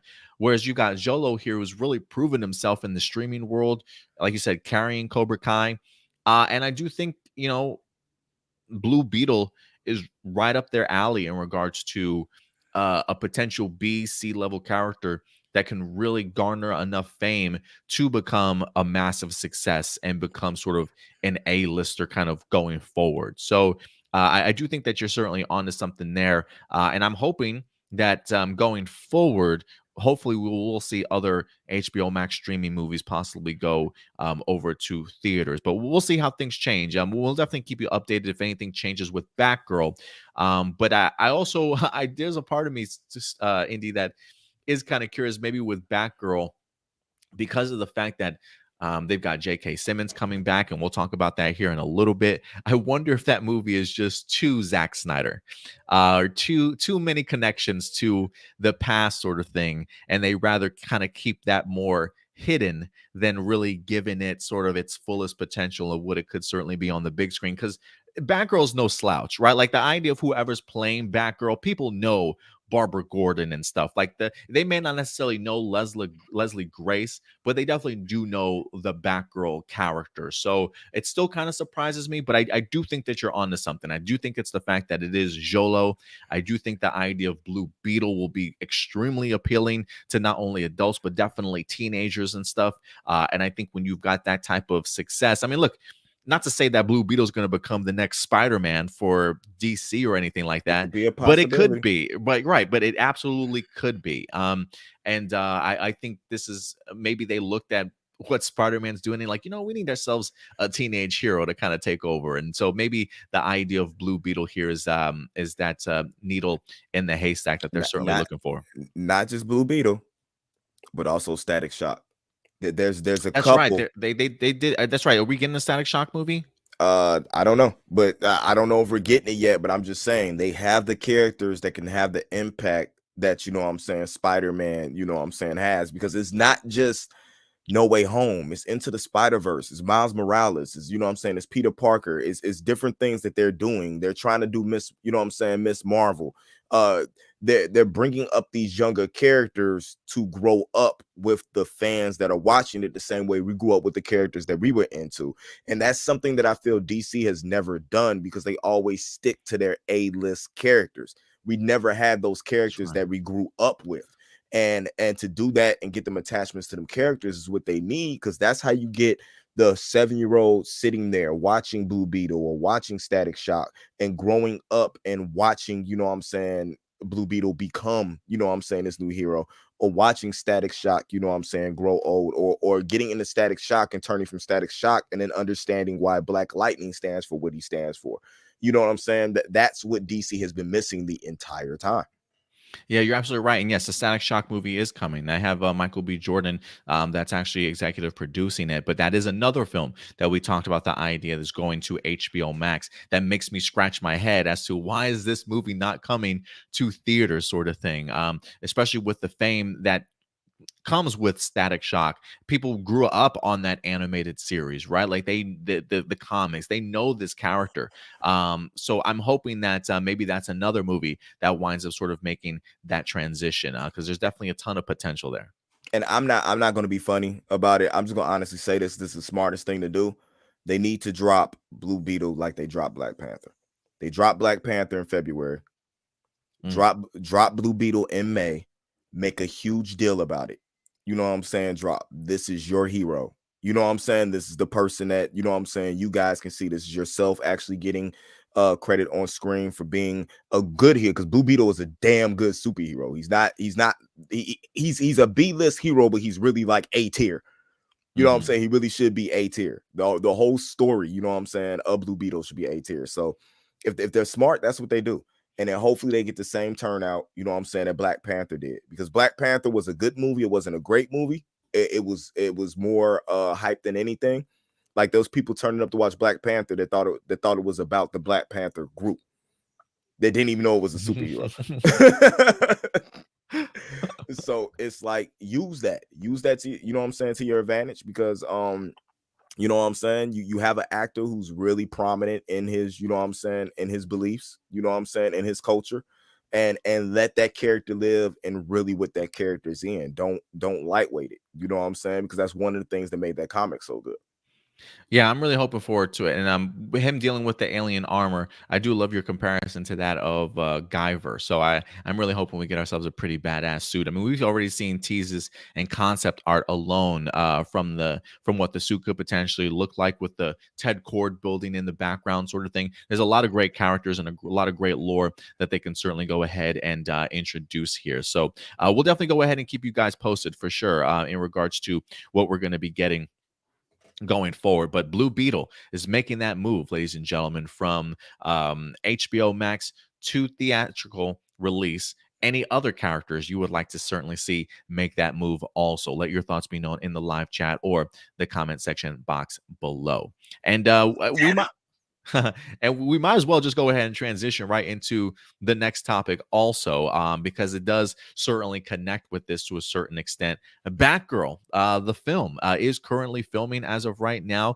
We haven't heard too many plot details in regards to it. We do know that Leslie Grace is coming on as the main lead for Barbara Gordon. We also know that who else we got? J.K. Simmons is coming back as Commissioner Gordon, and then we also got the guy from Doom Patrol. Brendan Fraser is coming certainly back once again to the big screen. He's potentially set to go ahead and play the villain of this particular film. So Batgirl is currently in front of the cameras as of right now. But I did find it interesting that this past week, J.K. Simmons himself discussed his character and Commissioner Gordon in the upcoming Batgirl film, and really kind of where it's set at, right? Like we're still kind of wondering what WB's push when it comes to Zack Snyderverse is certainly going to do. Is it something that they're still embarrassed about? Do they not want to fully dive into that particular world? Are they going to create something new around that particular world? So maybe J.K. Simmons can kind of give us a little bit of insight in regards to what we can certainly expect. So let's go ahead and dive into this. This comes to us from Den of Geek. Mm. talking about how Zack Snyder's Justice League laid the groundwork for Batgirl's star's return. And it says, could this be the person that unites all the multiverse? I mean, we'll definitely see. But it says, let's see here. It says, the age of the cinematic universe, and as it turns out, J.K. Simmons was not out of the top job at the GCPD yet. As reported last summer, Simmons will reprise the commish in next year's HBO Max movie Batgirl, which places that movie squarely in whatever remains of the Snyderverse. So it is very much sort of connected to that world. As Simmons tells Looper, Gordon will have more to do this time around. So this is what J.K. Simmons winds up saying. He says, well, it's a more significant character in the story this time around, which is great. When you're doing Zack Snyder's Justice League, that was the intent, that we were laying groundwork for these characters to be expanded on. And with these superhero multiverses, I guess now they go in different directions. He says, indeed, like, they say, indeed, like Marvel, the DC film series is now exploring the concept of the multiverse full on. At least 3 different Batmen, you've got Pattinson, Affleck, and Michael Keaton, are scheduled to turn up in the next couple of years, along with several Flashes and perhaps even a few different Supermen. It says, whatever universe he lands in, Simmons is pleased to return. He says, I was surprised, as I was when Marvel came back to me that asked to do Jameson, that they were coming to me to play Batgirl's father, Commissioner Gordon, again in this new version of the universe. He says, noting that he didn't start on the film until mid-January, but adding that we've already had lots of discussion about the script and how to play everything. He continues, I'm excited by the cast and the directors, and looking forward to diving back into the DC multiverse. So to me, Indy, when I hear him say this, this just feels more like, yes, this movie definitely is going to be taking place in the Snyderverse, but we're now going to be taking our own liberties in regards to where those characters kind of go, right? Like if Zack Snyder did have a plan and a groundwork, or plans for further Commissioner Gordon plots and details and stories and things like that, that may be out of the question now. But I think they are still at least keeping what we have seen in Zack Snyder's Justice League intact, and now taking those characters and maybe just expanding upon them the way that they certainly want to. And that's kind of how I feel with most DC films and films these days anyway. Like, unless they're specifically taking place in another universe, I still feel like there is a lineage or a line of DCEU films that have already been established by the Zack Snyder's Justice League, and that we can still continue with pushing the movie and universe forward, right? Like Shazam, the first Shazam movie clearly took place during the Justice League's Snyderverse that was certainly established. I don't think Fury of the Gods is going to completely forget about that. It certainly will continue to stay in that world, but maybe just push the story forward. Maybe they don't even have any references or hints to the bigger groundwork that's kind of already been laid, sort of thing. But I do think that it all certainly takes place within that same universe, just kind of moving forward in a different direction that maybe they originally had planned for a Commissioner Gordon sort of thing. So, like, I don't necessarily even know if a Batgirl movie was even on the mind of the next spot for Zack Snyder and where he wants these characters to certainly pop back up in. But I don't think there's anything wrong with Warner Brothers taking that opportunity to now create still within that world, but pushing it forward without maybe necessarily referencing so much of what happened kind of in the past. There may be some Easter eggs here or there, or some comments, yada, yada, yada. But I do think that Warner Brothers still feels some type of way about Zack Snyder Justice League, but I don't think that stops them from still playing in that world that's already kind of been established. And so the fact that J.K. Simmons is even coming back, I absolutely love it. For me as a Zack Snyder fan, I say thank you, because at least we are keeping some stuff of what's been established already and just building upon it. And J.K. Simmons is an incredible actor in and of his own self. So the fact that he's coming back, I think, is great for this Batgirl movie. It's an incredible veteran that you get to have on board with somebody who is certainly new to the acting realm or these big budget films. Somebody to certainly help guide Leslie Grace certainly in the right direction. And I believe he says he doesn't actually start filming until mid-January, so he hasn't even stepped foot on the set as of right now. But I am expecting big things. I love the fact that he even mentions this is a bigger role for me. This is an opportunity for me to continue to establish things. And he said they did say, could this be the guy that to unite all of the multiverse? I think would be really great if it is in fact sort of Jim Gordon himself, the one constant, if you will, from the past that continues to kind of stick around into further DC films or pops up as cameos from time to time. I think that would be pretty cool. But I'm glad that he's getting an opportunity to elaborate a little bit more on his character, because I think when he was first introduced in the Justice League movie, it was a great tease, and I think we were expecting more already, especially because there were plans to do a Batman movie, right, with Ben Affleck, and unfortunately that got scrapped. So I'm assuming we were probably going to be expecting J.K. Simmons in that movie too. So the fact that he still gets an opportunity to shine in a Batgirl movie, a great usage for him, honestly. And I really do hope that he helps Leslie Grace get off the ground as Batgirl. So I'm loving everything that he's saying here. What about you, Indy, when you hear what he's had to comment on in regards to him reprising his role? Man, I'm all for it. This man has been on a run, especially when it comes to being in the medium that we enjoy to cover. And he always does a great job at anything he does. Any movie, TV show, whatever he's been in has been excellent. And I'm all for him doing this and solidifying his future money for Comic-Con for the rest of his life, because this man can now do panels from now to the day he passes and just collect money. Photo ops. That's what I feel like a lot of actors and actresses are doing right now. They're solidifying their future earnings by making sure they could be on a Comic-Con wave I and love just it. pop up and do things. The Having Zack Snyder, there's nothing wrong with having Zack Snyder lay groundwork, them being part of that universe. I don't think that universe should ever be forgotten. You can stray away from it and have what was laid never be forgotten. It's easy. It's the same thing as what's going on in the Arrowverse. Arrow did exist. Gotcha. Arrow doesn't exist anymore. And even though things are straying away, like it's in a different, you know what I'm saying, Flash verse, CW verse, whatever you want to call it, you know what I'm saying, there's things that are engraved in it that came from the Arrowverse that you know what I'm saying, that built these characters and made them who they are going to be. So I believe the template is there to do this. And there's no other way I would have it, because those characters that were introduced in there are people that we want to see and know more about. And I would just like to see their stories go ahead and unfold.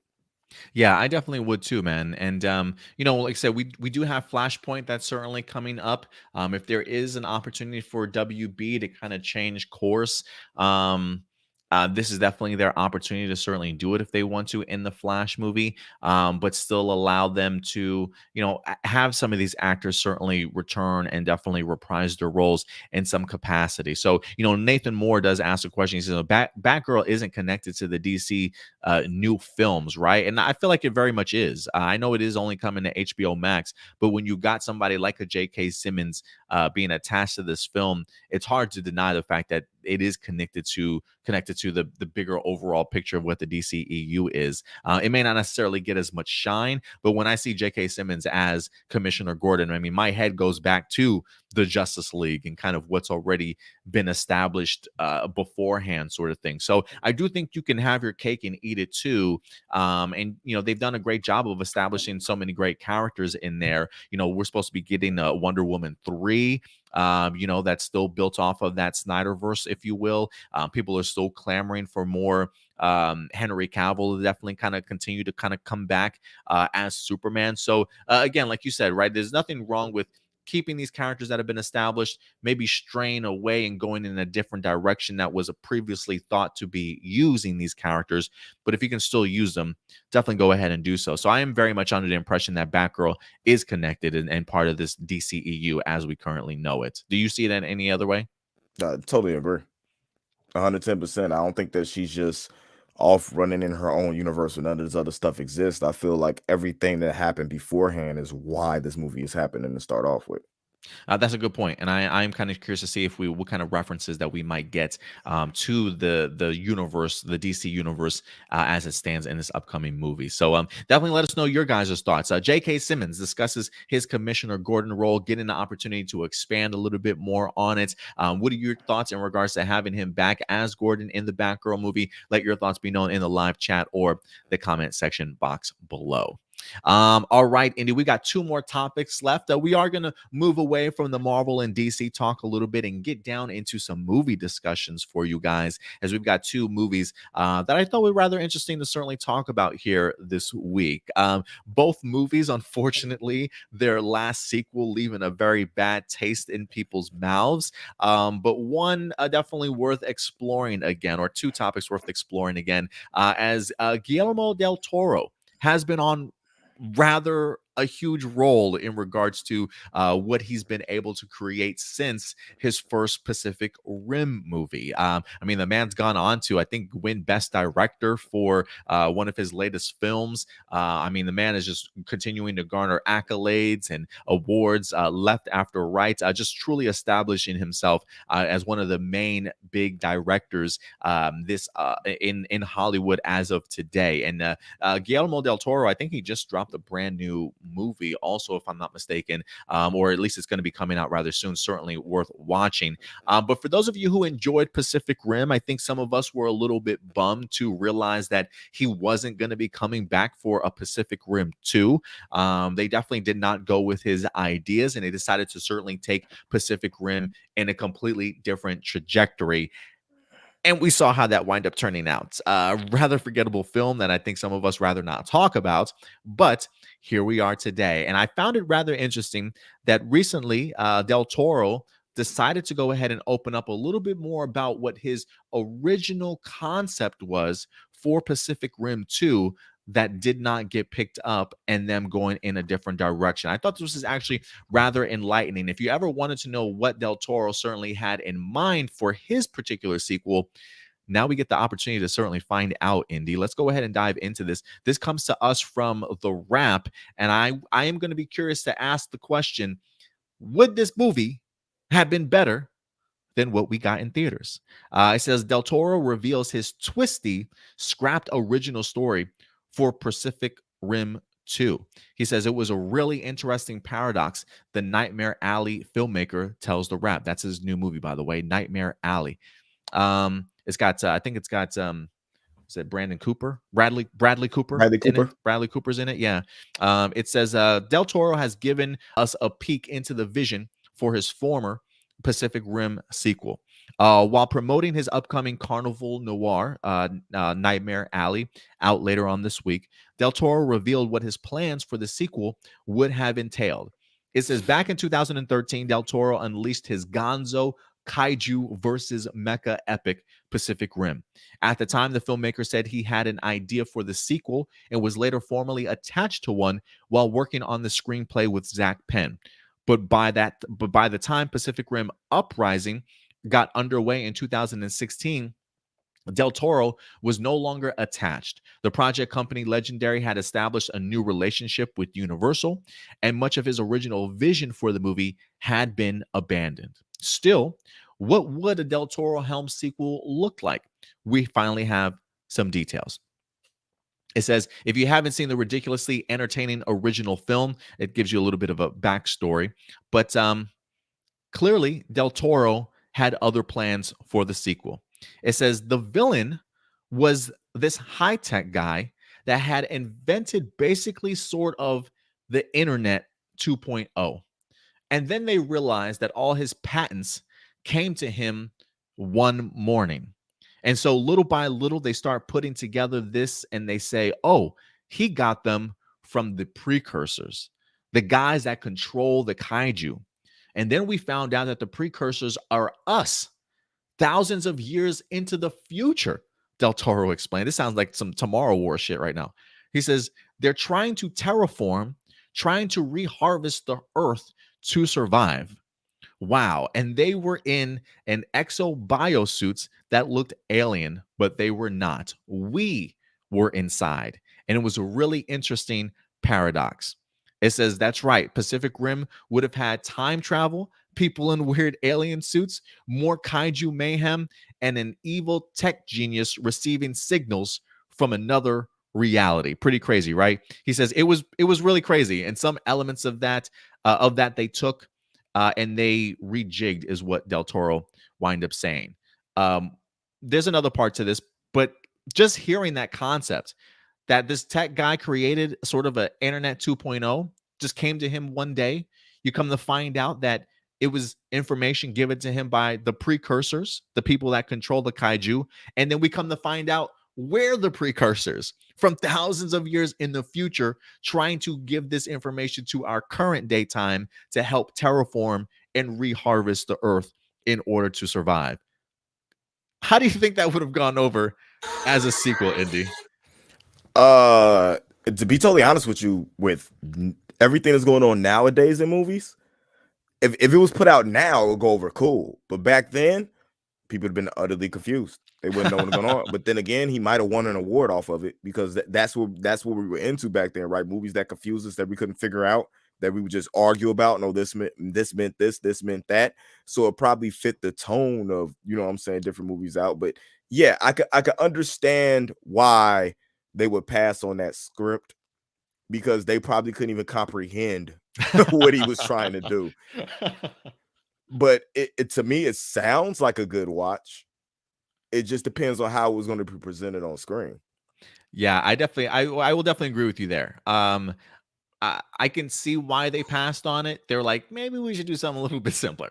Let's maybe not confuse the audience a little bit too much. So I definitely get what you're saying there. But you're right. I think in today's day and age, the swings that people are taking in regards to some creativity with the idea of time traveling and multiverses really being a big thing these days, this movie might have done extremely well in 2021.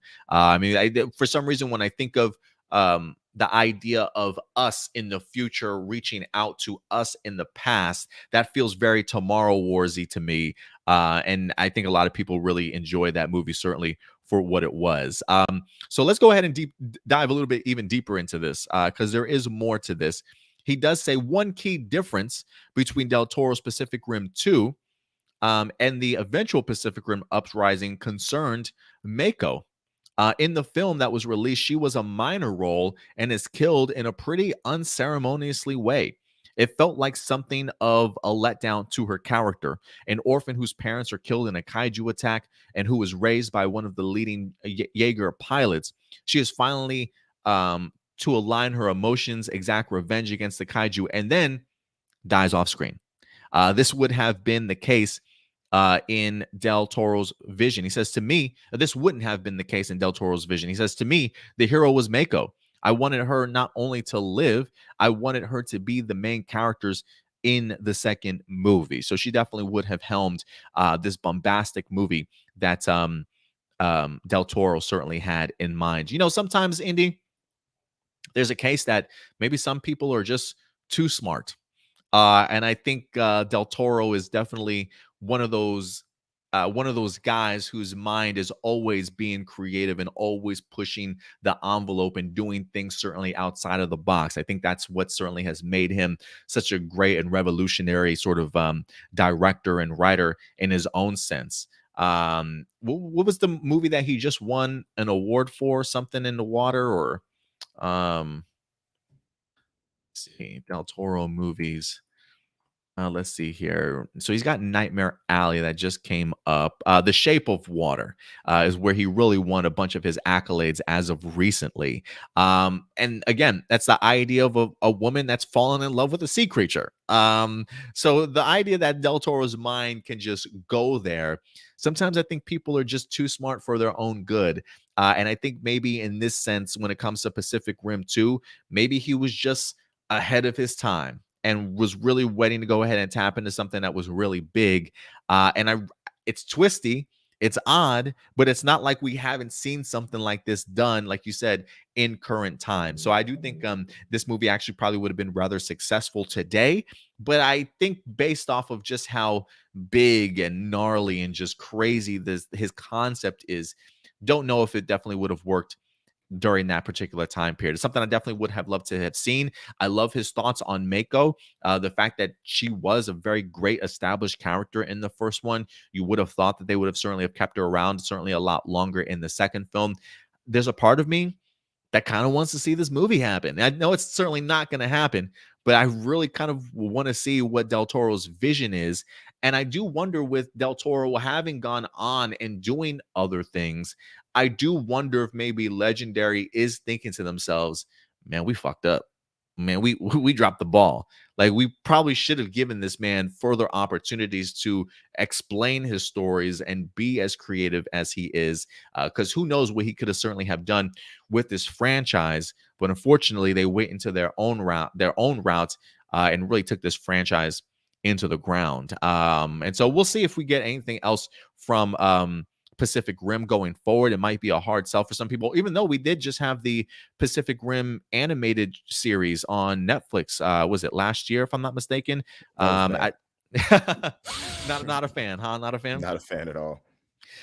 So yeah, I mean, it just seems like Pacific Rim, after the success of what Del Toro brought to the first one, he's continued to go on and be successful in pretty much anything that he touches. So I definitely think a bad move, but an understandable move, I will say, during that time period, like you mentioned. But nowadays, this feels like this is a great freaking idea. Yeah, this would have been way better than what it was. But I'm at the point right now, the only kaiju I need are Godzilla, and the only mechas I need are Power Rangers. And they're we're all, getting and both we're of them. getting that. So that's right. all We that getting that. matters. That's right. For those of you who don't know, comic book world, Boom Studios and IDW are teaming up to give us a Godzilla versus Power Rangers. So I'm super excited for it. Nathan Morris just shakes his head. Studio executives things up all the time. Marcelina over here. It sounds more like a spectacle rather than telling a story. That doesn't mean it couldn't have worked story. And I agree with you. I think the concept just feels really out of this world. But I think in the hands of somebody like a Del Toro, I really do think that he could have sunk his teeth into it and really, like, when I think of Pacific Rim, while it's not maybe not necessarily a spectacle, I mean, it is big kaiju. It is big monsters, big battles, big mechs and things like that. But there is a heart to that story, right? Like, there is great character work and depth, from the Jaeger pilot that wind up losing his brother type of thing, right? Harboring a lot of that. The Mako character type of thing, right? Losing her parents in a kaiju attack and becoming who she was by the end of that movie. There is still some great heart in there, some great characters, great storytelling inside of that spectacle. So you're right. It doesn't mean that it couldn't have worked storyline wise. I definitely agree with you. It probably could have in the hands of somebody like a Del Toro. But I can see the idea of maybe being the smartest person in the room when you're pitching that idea, and people are just like, oh, I don't know how this is going to go over, and just being really scared. But seeing Del Toro's track record now, I think if he were to present that to anybody else today, executives would be like, hey, Del Toro, whatever you want to do, man, let's do it. You know what I mean? Let's go. I can we get the Del Toro cut? You yeah. Like free Del Toro? If only, man. If only they actually had started filming that. That would have been fantastic to have seen bits and pieces of what we would have gotten. I would love to have seen, like, even concept art, if there's even concept art out there of what this movie could have potentially have been, or certainly looked like. So guys, we want to know your thoughts. Del Toro definitely had bigger and other things certainly planned when it comes to the Pacific Rim 2 sequel. How do you like the idea and the concepts that he certainly presented? Do you see why they didn't go with it? Does it not make any sense to you? What do you guys certainly think? Let your thoughts be known in the live chat or the comment section box below. And with it, to definitely go ahead and get into. You ready to go ahead and wrap this up with me? Let's go. I'm always ready. I'm actually reading the comments that aren't popping up. Like I'm all over social media right now, reading all the comments. Appreciate it, man. Appreciate you keeping an eye on that. Let's see here. Last story that we're going to be getting into, talking about sequels that didn't necessarily go over so well. Remember this movie that was great in the originals, indie, and just bombed in the sequel? I think it's a movie called Kick Ass. Oh, Kick Ass. You you remember didn't that like movie? you didn't like the sequel? I love Hit Girl. I love Hit Girl sequel. It shouldn't just be called Hit. It shouldn't have been called Kick Ass. Should have been called Hit Girl. Hit Girl, right? Now, trust me, It's I think a lot of us were certainly hoping for something Hit Girl related, maybe in her own film or whatever the case may be, a spin-off series or whatever the case might have been. But when it comes to the world of Kick-Ass, believe it or not, ladies and gentlemen, there's more coming. There's more coming. I absolutely love the first Kick-Ass movie. I thought it was groundbreaking for certainly what it was. It was such incredible fun. So I was a little bit disappointed when Kick-Ass 2 didn't quite hit me the way that I certainly was hoping for.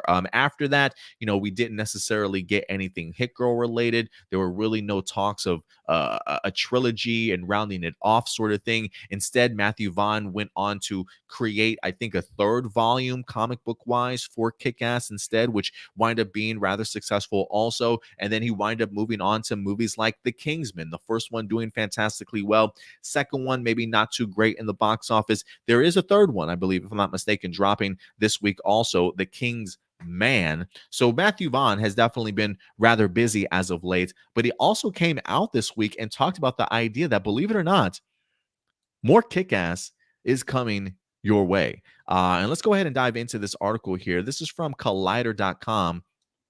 It says, Kick-Ass movie reboot coming in 2 years, reveals Matthew Vaughn. It's so effing nuts.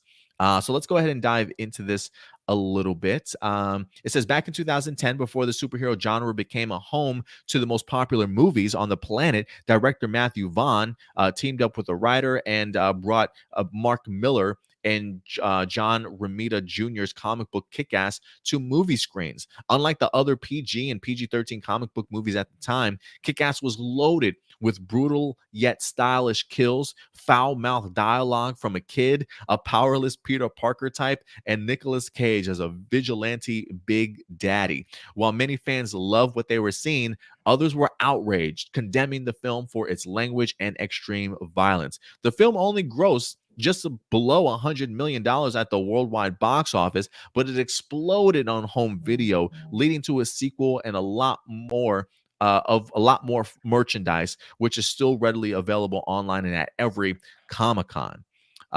When asked about the status of Kingman, Vaughn says, "We've got a big reboot of Kick-Ass in 2 years. Big reboot." He went on to say, "It's so effing nuts that I can't talk about it, but we've got that ready to go. All the rights revert back in 2 years, and then we're going to reboot it where people will be like, he is insane." It says, needless to say, the small group of reporters I was with pressed for more information, because how could we not after that answer? When then asked why he wanted to reboot the property rather than make a Kick-Ass 3, this is what he said: "Because I think the clue is in the title. I think Kick-Ass became a new type of genre. Everyone was like, oh, you can't make a rated R superheroes. No one will want to see a rated R superhero. You can't do that. You can't do that." So I had this idea, and it was so nuts that I went, yeah, great. It'll cause just as much controversy, and everyone will talk about it, and as many people that love it will hate it. But I'm not saying it hasn't got the characters in it, and won't have. I'm just saying it's not what anyone could be imagining what it is. I'm going to need one very, very brave actor or actress to play the new Kick-Ass, because it will scare the shit out of them, is what he says. So it says, based on this answer, it's clear the role of Kick-Ass is not Patience Lee, very much just sort of up for grabs and could be played literally by any working actor. The idea of genre swapping some of the roles and turning everyone about the property on its head sort of works. So big things coming from Matthew Vaughn in that realm of what we can certainly expect from a Kick-Ass reboot. It feels like he's diving more into the name instead of necessarily the characters that certainly live in that particular world. But you hear this coming from Matthew Vaughn, Indy. Are you worried? Are you intrigued? Are you excited? Do you think we don't need this? What are your thoughts in regards to it? I'm not worried. I'm not excited. I don't think we need it, but I'll welcome it with open arms. Um, Kick-Ass 1 and 2 were very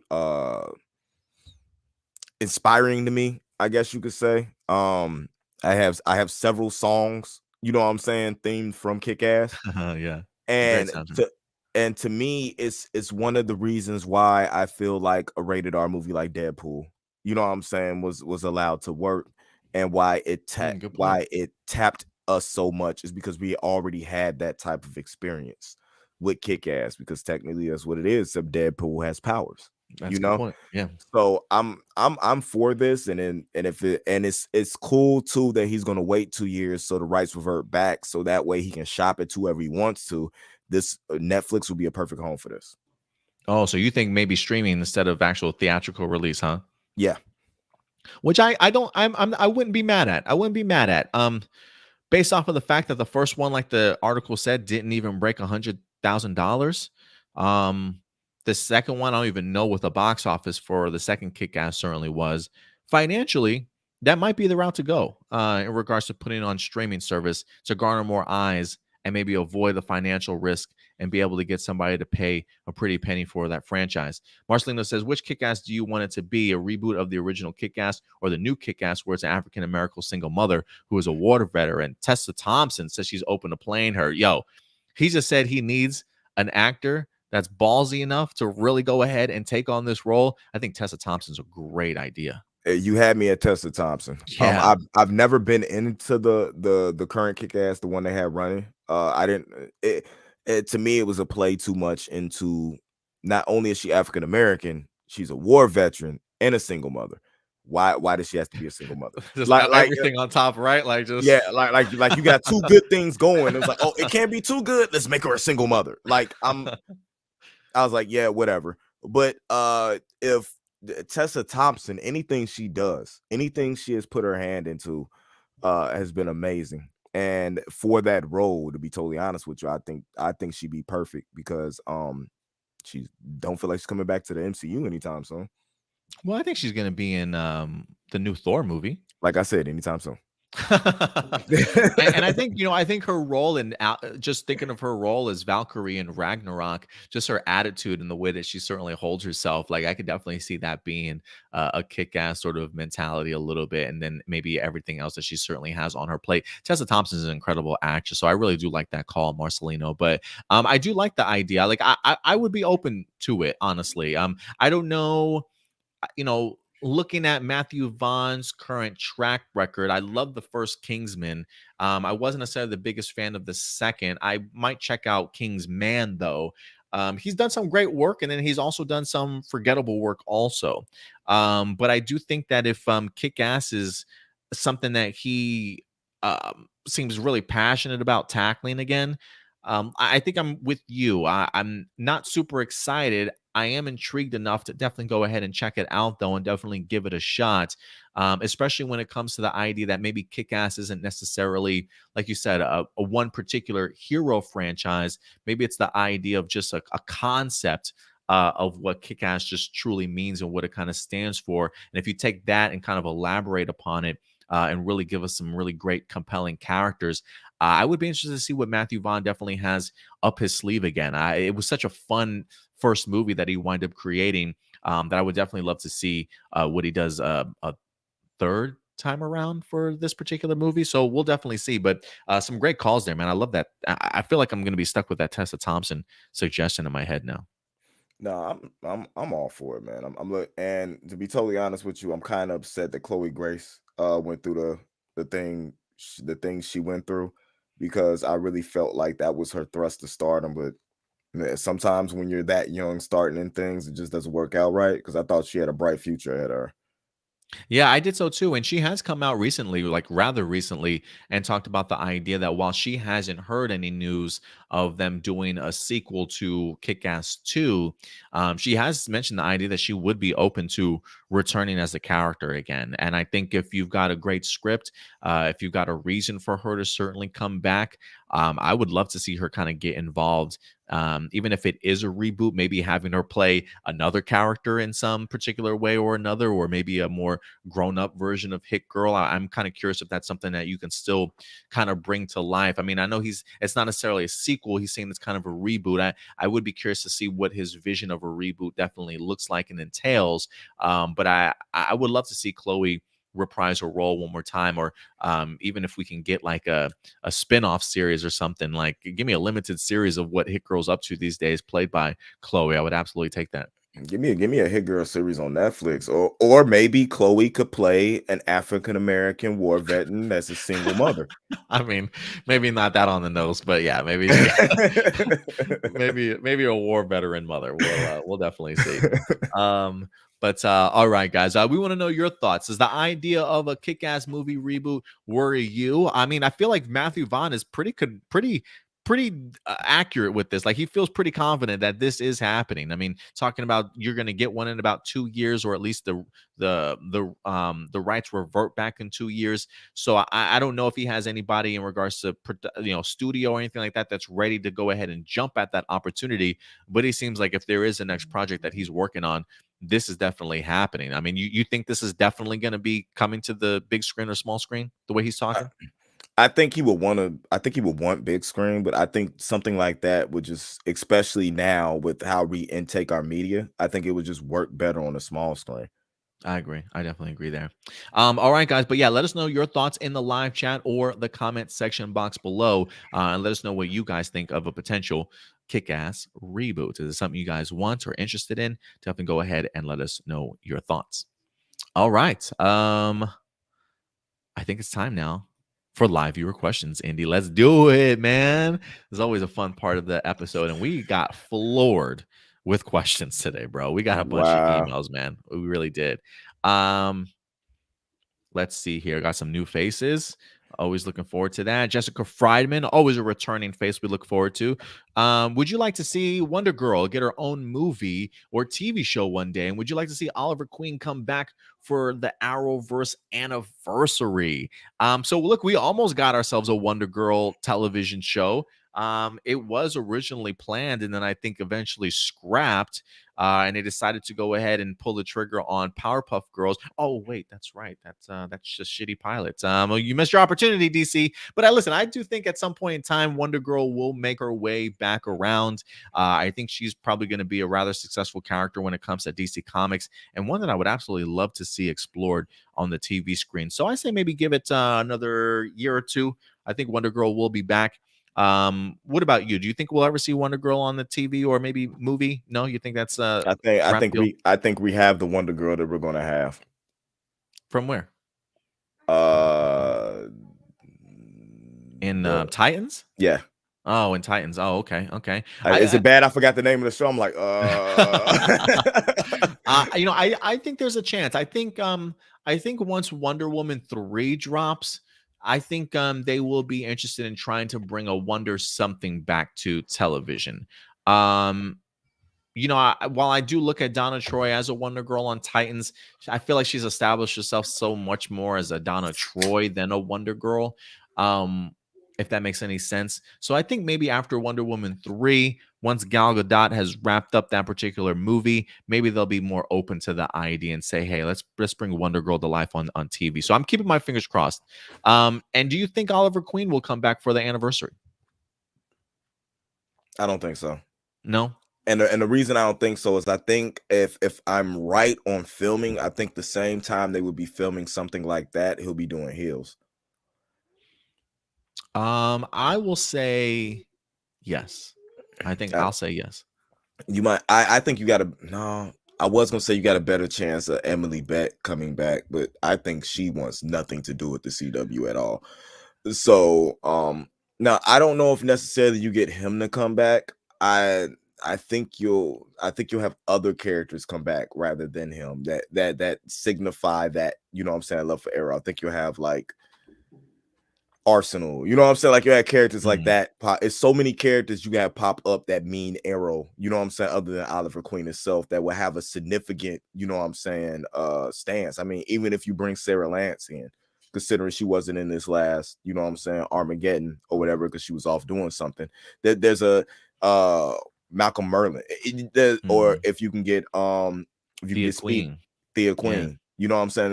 Especially if you can get Thea Queen back. There's a bunch of other people you could bring back. I definitely understand that. A couple questions from Kyle Robbins. Thank you very much, Kyle. I believe I saw Kyle over on his A plus more phenomenal yesterday with a question. So he's got a question here for A plus Hero Report. What did you think of the CW show Black Lightning? I have not seen the series as of yet, but I have heard from different people that they loved it or it was okay. Does it stand out from the rest of the other CW superhero shows? I fell off the Flash since its fourth season, and again in its seventh season. Too many characters and unnecessary plots. So, what did you think of Black Lightning? One, I wanna address something, sir. Um, Too many characters and too many plots is literally a TV show. There's no TV show that you're gonna watch that doesn't have too many characters and too many plots. Unnecessary plots. To me they weren't unnecessary. When you have that many characters and stuff you have to do to fill a full season, it's called filler. If you watch anime, you would There's understand. plenty filler. Black Lightning is a top 3 Arrowverse show. Um, it was very meaningful, and at the time that it came out, especially when the show premiered, it was something that was much needed because there's not too much on television that handles the things that Black Lightning handles and does it with, you know what I'm saying, it just punches you in the face. It doesn't try to sugarcoat anything. It was well directed, it was well written, and it was well acted.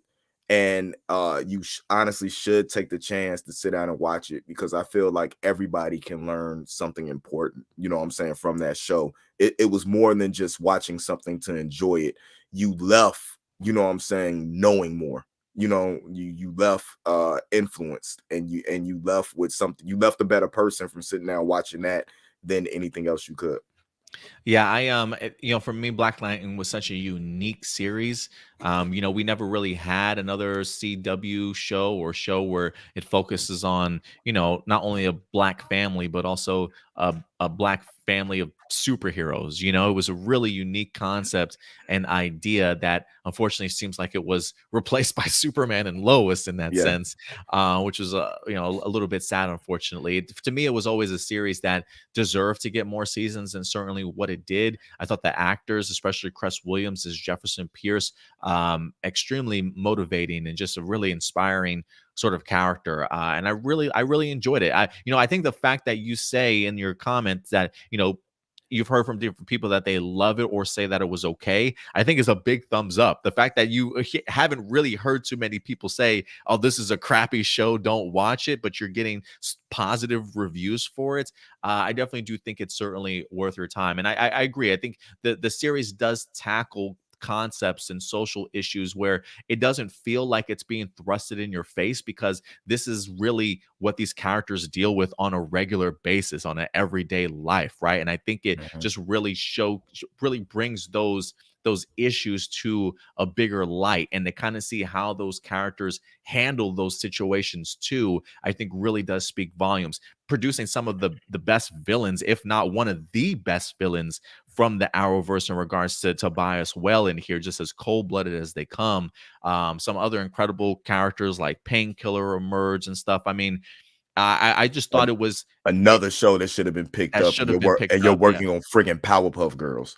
Another, exactly. And it's one of those things where just is a lot of potential and just a lot of uniqueness. And it was one of those shows too that felt like it knew the story that it wanted to tell, didn't have an overabundance. I mean, you talk about the idea of too many characters and unnecessary plots.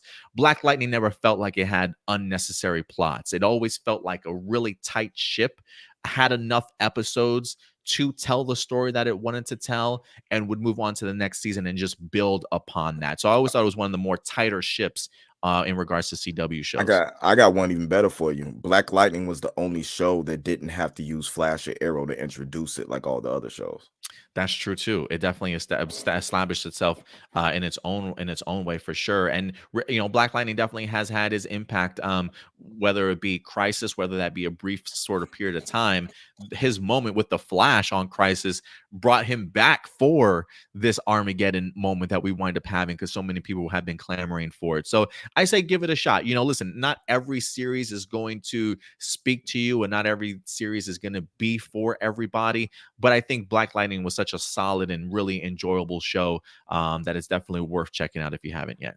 Yeah, because that Armageddon thing kind of made you feel like I wonder if Cress Williams actually tried out for the Joe West plot. You know what I'm saying? Like, because he could have easily just fit into that slot He right there. He definitely, could be Joe definitely could have. West. Definitely could have. And Kyle also says, have you watched the current running Batwoman series? I'm a huge Batman and Robin fan that I would watch any film with Batman. He has appeared in the current running series and is on the other show called Titans, both connect. Oh, and his show called Titans, both connected to the same universe, question mark. I want to watch both series as well, but I keep getting different answers. So Titans is not connected to the same universe per se as Batwoman. I mean, in the grand scheme of a multiverse, they're in another universe. I mean, granted it's all connected, but it's not connected in that particular way. So he's a Somebody, big Batman and Robin fan. Do you think he should check out Batwoman? well, somebody didn't watch Crisis on Infinite Earths because they would have known that the Titans were on a different planet by the end. You know what I'm saying? Different Well, I Earth don't. I by the mean, end of that look. I show. mean, look. Kyle's Yeah, asking questions about Black and and Lightning and if he should watch Batwoman. So and I don't I love necessarily this. know how connected he is If to you're Power. if you're a Batman and Robin fan, if you're strictly a Batman and Robin fan, no, I'm gonna be totally honest with you. You shouldn't watch it because you're not gonna get what you want from a Batman and Robin show because this actually delves deeper into personal relationships and the psyche of individuals that you normally don't get when they do Batman movies or shows and stuff like that because they don't think we're smart enough to understand what's going on. This is a show on a different level. If you enjoy the world of Gotham, if you enjoy the stuff being tied together and interesting characters, interesting villains, because where you say Tobias is the one of the best villains, you know what I'm saying? That I got Alice up there as like 1A, 1B. I get You you. know what I'm saying? So I would recommend that you will watch it. You don't have to watch season 1 at all unless you just want to watch Alice. You can actually jump in season 2 and it'll feel like a totally new show for you. But season 1, Rachel kills it as Alice. Season 2 and 3, she continues on what she's doing. If you can suffer through season 1, when you get to season 2, you get your reward. He does. See, Oh, go ahead. I'm yeah. sorry. No, it's actually something that I feel is it's qualified reading for the Arrowverse. It's not qualified reading you're watching if you're a Batman and Robin fan because you won't see Batman in it. Because he does ask, has he appeared in the current running series? No, you get Hush in it. And if you're a Batman fan, you know what I mean by Hush. But no, you haven't had any looks, any thoughts, or anything on Bruce. His influence is there. His influence is strong, very strong, but you don't get any hints of him in there. And I'm a fan of Bruce Wayne in Titans. I don't know what it is about him. It's just something about that character that I feel like we're in the minority there. yeah, You and me. I like him because I feel like it's somebody who's learned from what they done. It almost feels like he's starting to become old man Bruce that you see from like Batman Beyond. This is the transition into that. So if watch it, and if you don't want to watch it, just go watch our reviews because we review it weekly. Nice. I love it. We also got Aaron Stone. It looks like maybe a newcomer in regards to asking us some questions. Aaron Stone, thank you very much. He says, what did you think of CW's Superman and Lois first season? Were you nervous when the show got announced? I was blown away by the first season. It definitely proved me wrong and exceeded my expectations. I cannot wait for second season, and I hope we see some alumni from Supergirl. I'm really interested in how Lucy Lane returns. I saw the actress revealed her return on social media and all over the web. That's his first part of the question. So what did you think of Superman and Lois first season?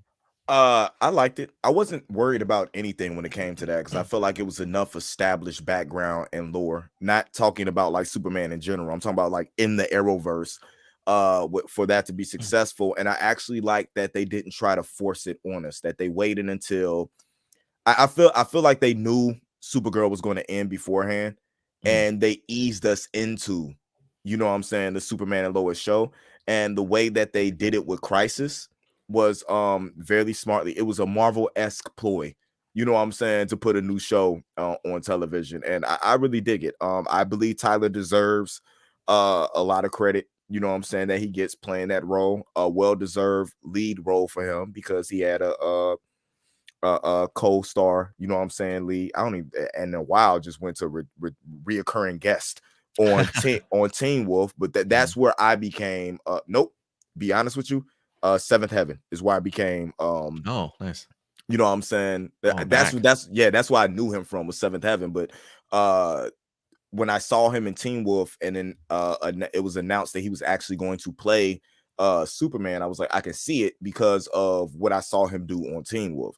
So I was like, I'm all for it. And I think that man deserves his, you know what I'm saying, his chance in the sun. But I love the way that Superman and Lois is adapting lore and how they're doing things. So I'm all for it, man. And I'm really enjoying where that show's going, because to me, it's Black Lightning-esque. I feel like it's got the budget of Stargirl, you know what I'm saying, but the writers of Black Lightning. That's what it feels like to me. Yeah, no, I totally get you there. Was I nervous when the show first got announced? I was a little bit nervous. I was a little bit wary. Just the idea of trying to bring Superman to life. I think maybe that was a part of me that was kind of bummed, because I was like, man, this probably just means Supergirl's about to get canceled, and unfortunately, it certainly did. So I was a little bit nervous, but I think the moment I saw the first trailer and maybe some of the first photos kind of come out, and I really was able to see how serious the CW was treating Superman in here, not just special effects wise, but like just budget and the attention to detail that they were certainly bringing. It definitely eased my fears. But yeah, I was a big fan of Superman and Lois, and I think it speaks volumes too, because you know, like my girlfriend's not a big Superman fan type of thing, I mean, well, she'll definitely watch stuff, but it's not like she's like hooked. It's not like her number one character or anything like that.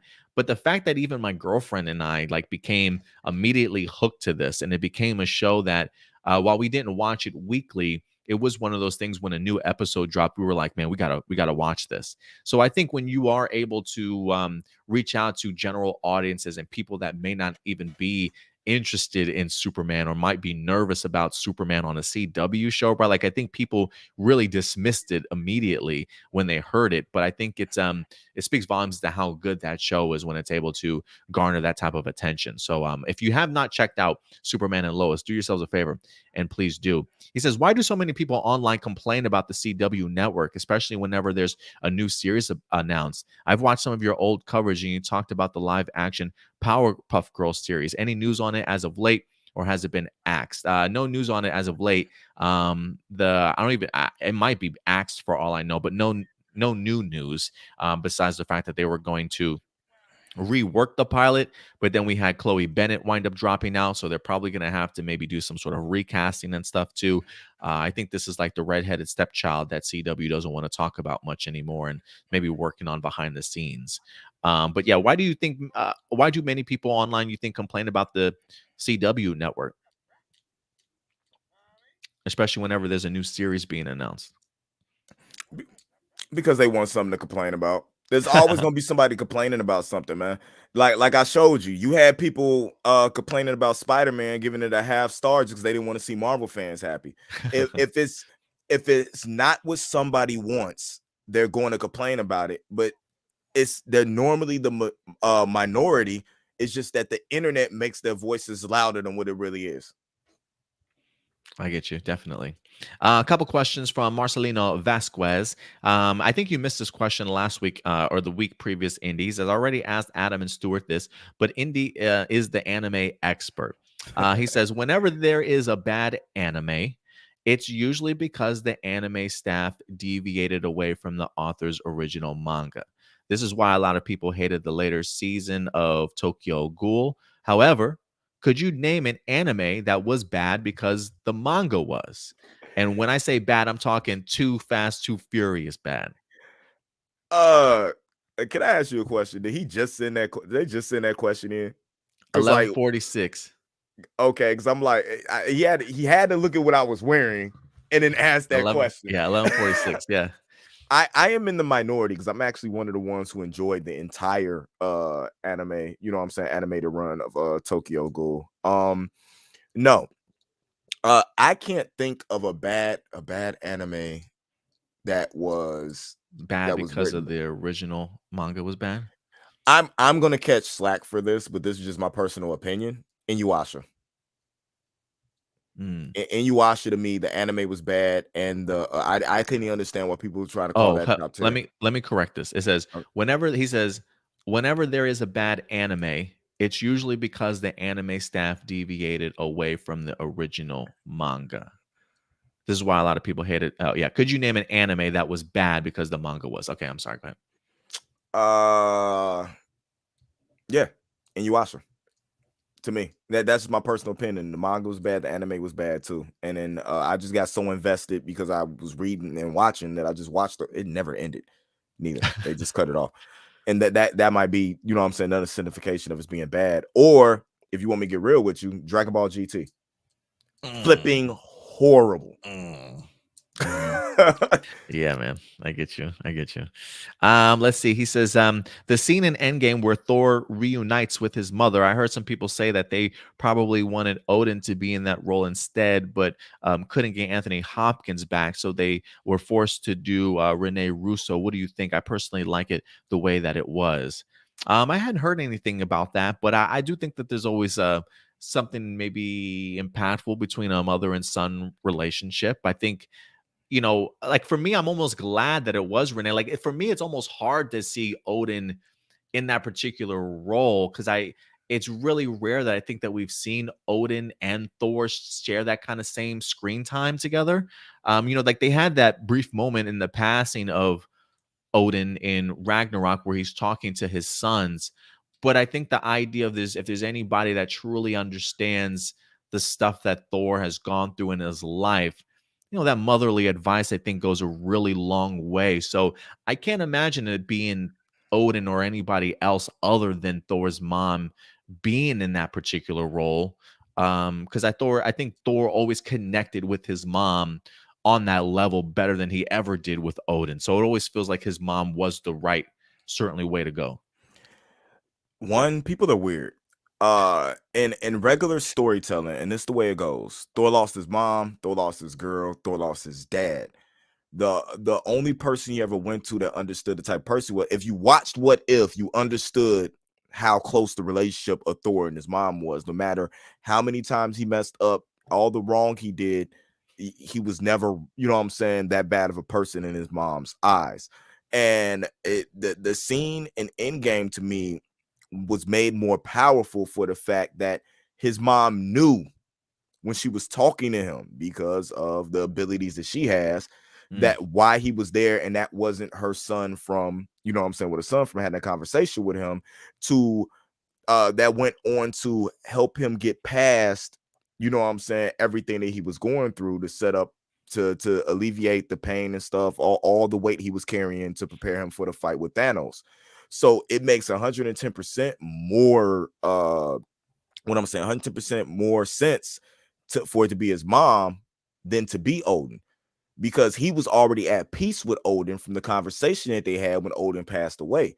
He never really made peace with his mom and everything that was going on. So to me, it was smarter to have, you know what I'm saying, her there than to have Odin come back.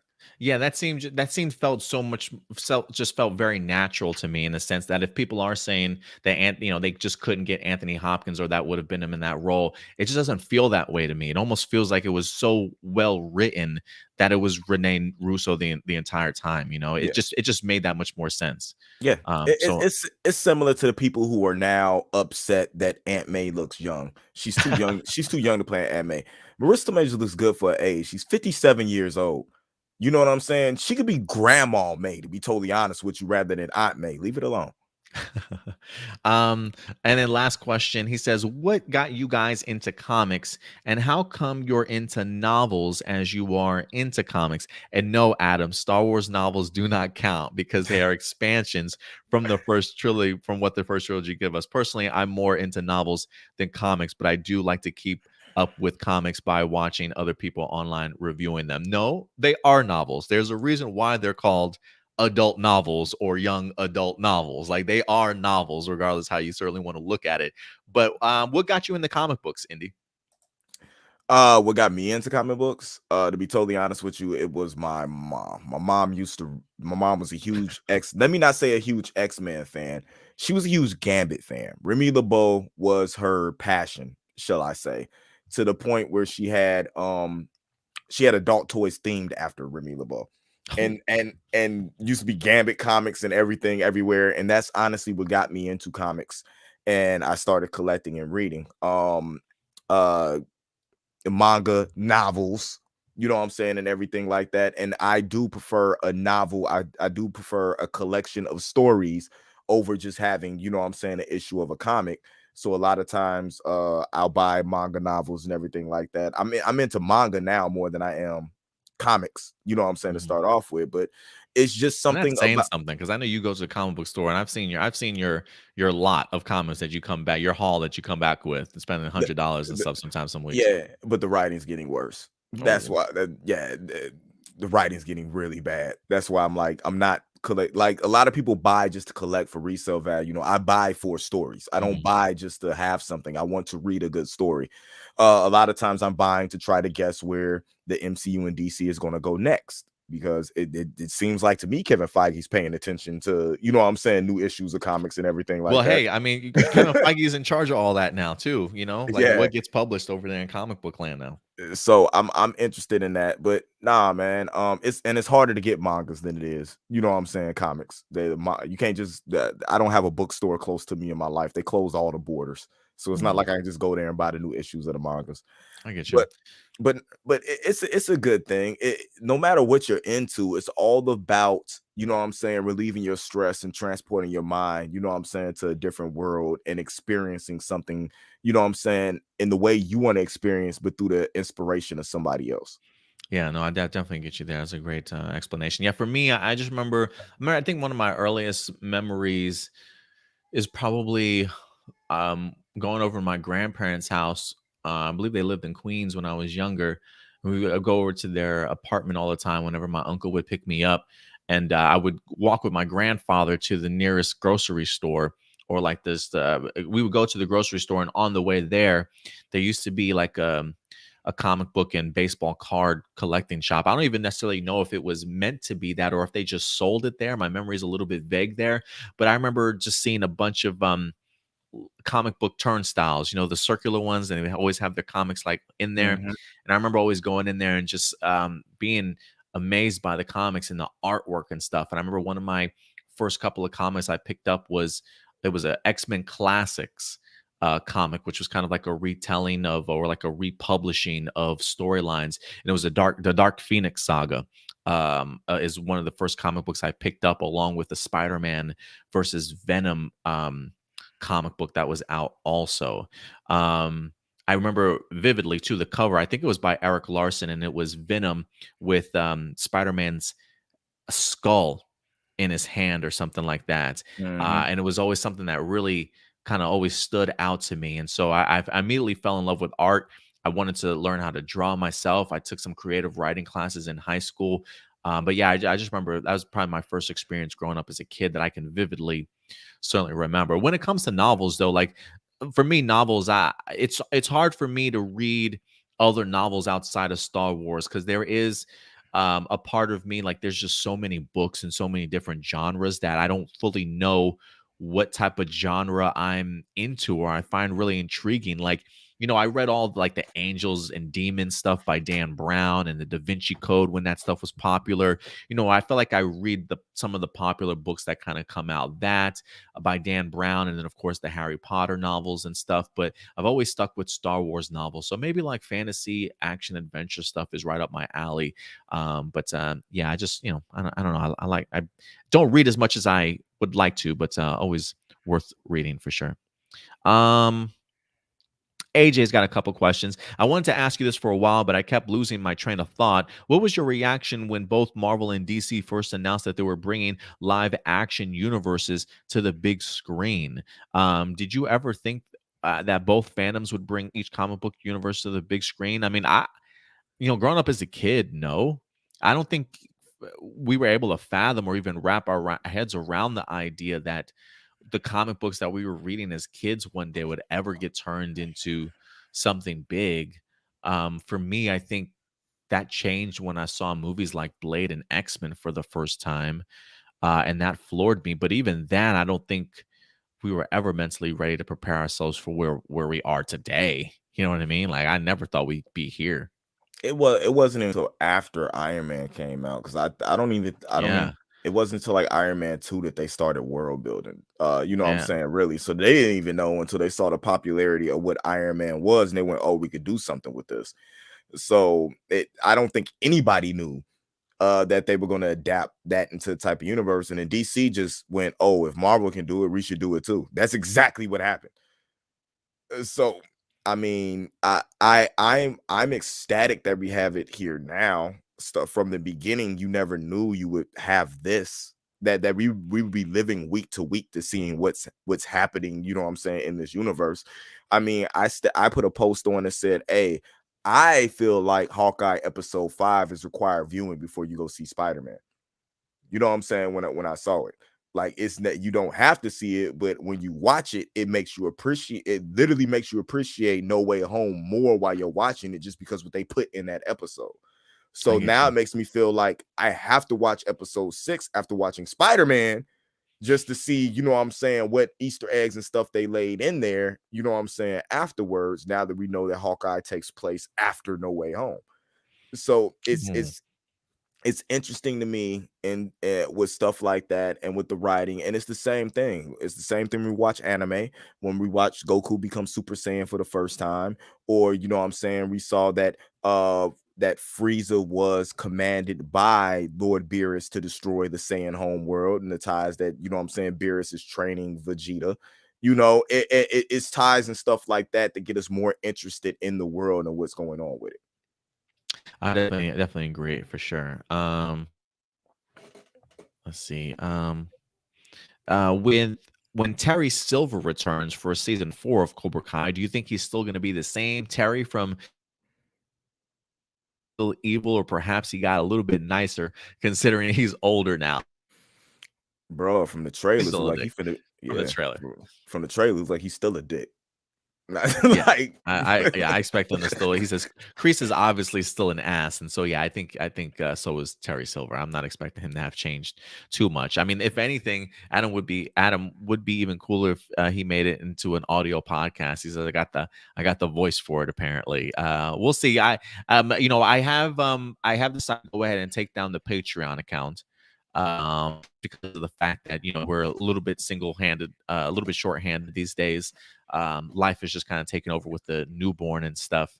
And I have been contemplating the idea of maybe taking these and focusing more on making them more podcast related, because we were offering, I think it's one of the reasons why I stopped doing the podcast form was, or at least putting it on Spotify and things like that, and Anchor, because we were making it available to our Patreons for like the $1 a month tier was getting it, and it felt weird to me to make it available for Patreon to pay for it, yet it's free elsewhere. You know what I mean? So now that we're not well, doing the Patreon, I think I might pull the trigger on the Spotify. well, well, I got you there, because Spotify costs. Oh, it So does? they I would thought it was real. I thought it nah, wasn't free. no, I thought it was free. Spotify costs monthly subscriptions to listen to what you want to listen to. Like, or like, if you go on a podcast, you click on APlus or whatever, it'll give you a list of, it'll just play like a list of podcasts that are similar to that, and maybe you'll get the one you want to listen to. So you have to pay, like, I think it's like $11.99 or something a month for Spotify, but they would have got it for $1. You know what I'm saying, if they would have came over to the To Patreon. Patreon. Okay, okay, interesting. So, yeah, maybe we'll go that right. There's still pods up there, especially older ones that you probably never checked out, that are on Spotify right now, AJ. Yeah, because I feel like we haven't uploaded to Spotify in like a year or two, so Yeah. there might be we- some older episodes up there Yeah, for because sure. I was actually on there listening to older episodes and stuff like that from back before we lost the other page, and I was listening. I was like, "Dang, like Oh wow. memories." No. Memories. That's pretty cool. Yeah, we'll definitely keep you posted in regards to that. I definitely thinking about exploring that further. What do you think of Lena Luthor getting magic powers near the end of Supergirl? And correct me if I'm wrong, but when Wynn went to the future at the end of season 3 to join the Legion, do you think his future self was erased from existence or still there? Perhaps the other Win we saw, who was like the trickster type villain that popped up in season 6, was his future self but turned evil. Well, if he went to the future, that was like the 31st century. So like himself, I don't think he would have had any connection or interference with himself, because I'm sure by the 31st century, the Win would have He'd died have been already. dead. He'd have Yeah, been he would dead. already been dead. So I don't think he was stepping on anybody's toes by then. So I don't think he would have had that big of an issue. But Lena Luthor getting magic powers. I was highly worried about it. I'm like, great, we're getting Scarlet Witch now all of a sudden on the Supergirl. That's what I, it felt like. um, you know, I don't mind so much how they kind of handled it. Again, I haven't watched the full season finale as of yet. I've still been slacking on it. I wonder if there's a part of me that doesn't want to give that show up as of yet. So I just like, this show hasn't ended. Don't tell me it's ended. Maybe I'm just trying to avoid it. Um, but I was definitely worried about it when it was first announced. I mean, I don't really see her at this point like fucking, moving her hands and throwing blasts and stuff. So I am thankful for that, but I still think it was unnecessary. I still don't think it was needed. It felt to me like an idea of like, hey, since they're considered super friends, everybody should have a superpower now. And I just don't think that's the case. I think you could have easily have still gotten by with Lena Luna just being the scientist and being the genius that she is in that team and having a significant role. I think the idea of her giving her powers is just trying to make her like everybody else. And I think she loses some of that uniqueness to her. I mean, it is kind of a cool concept to see how she includes science and magic and builds them together. But I just really don't think it was needed. I think it's more something that was forced than really needed. But that's just me. It was way forced. It wasn't needed, but anything she's included in is great because I'm in love with her. Yeah, I do. I love her a ton too, man. I feel you there. And Datilla's got a couple questions. He says, "Hi, Adam. This is a bit off topic, but what are your thoughts on the Owen Hart tournament news that broke Friday? Are you excited for the tournaments? I personally think it's great for Owen's legacy to finally be honored." Um, I love the idea. I truly do. This has been very much a long time coming. This is something that I think we should have definitely have had years ago, but clearly there was certainly a lot of obstacles in the way from certainly that happening. A lot of still harboring resentment. I know Martha Hart has come out and said that she certainly has forgiven Vince, but doesn't really want to give Vince or the WWE the opportunity to make money off of Owen's name, which I could certainly understand. I do think that there are ways around it to certainly make something like that happen, because I do feel like an Owen Hart tournament should be within the WWE, but to each their own. And I respect Martha Hart's decision for sure. But I love this news. I truly do. I think he is somebody that should certainly be honored. When you've got a company like AEW, where you've got wrestlers that, I don't know how much they knew of Owen or were connected to him.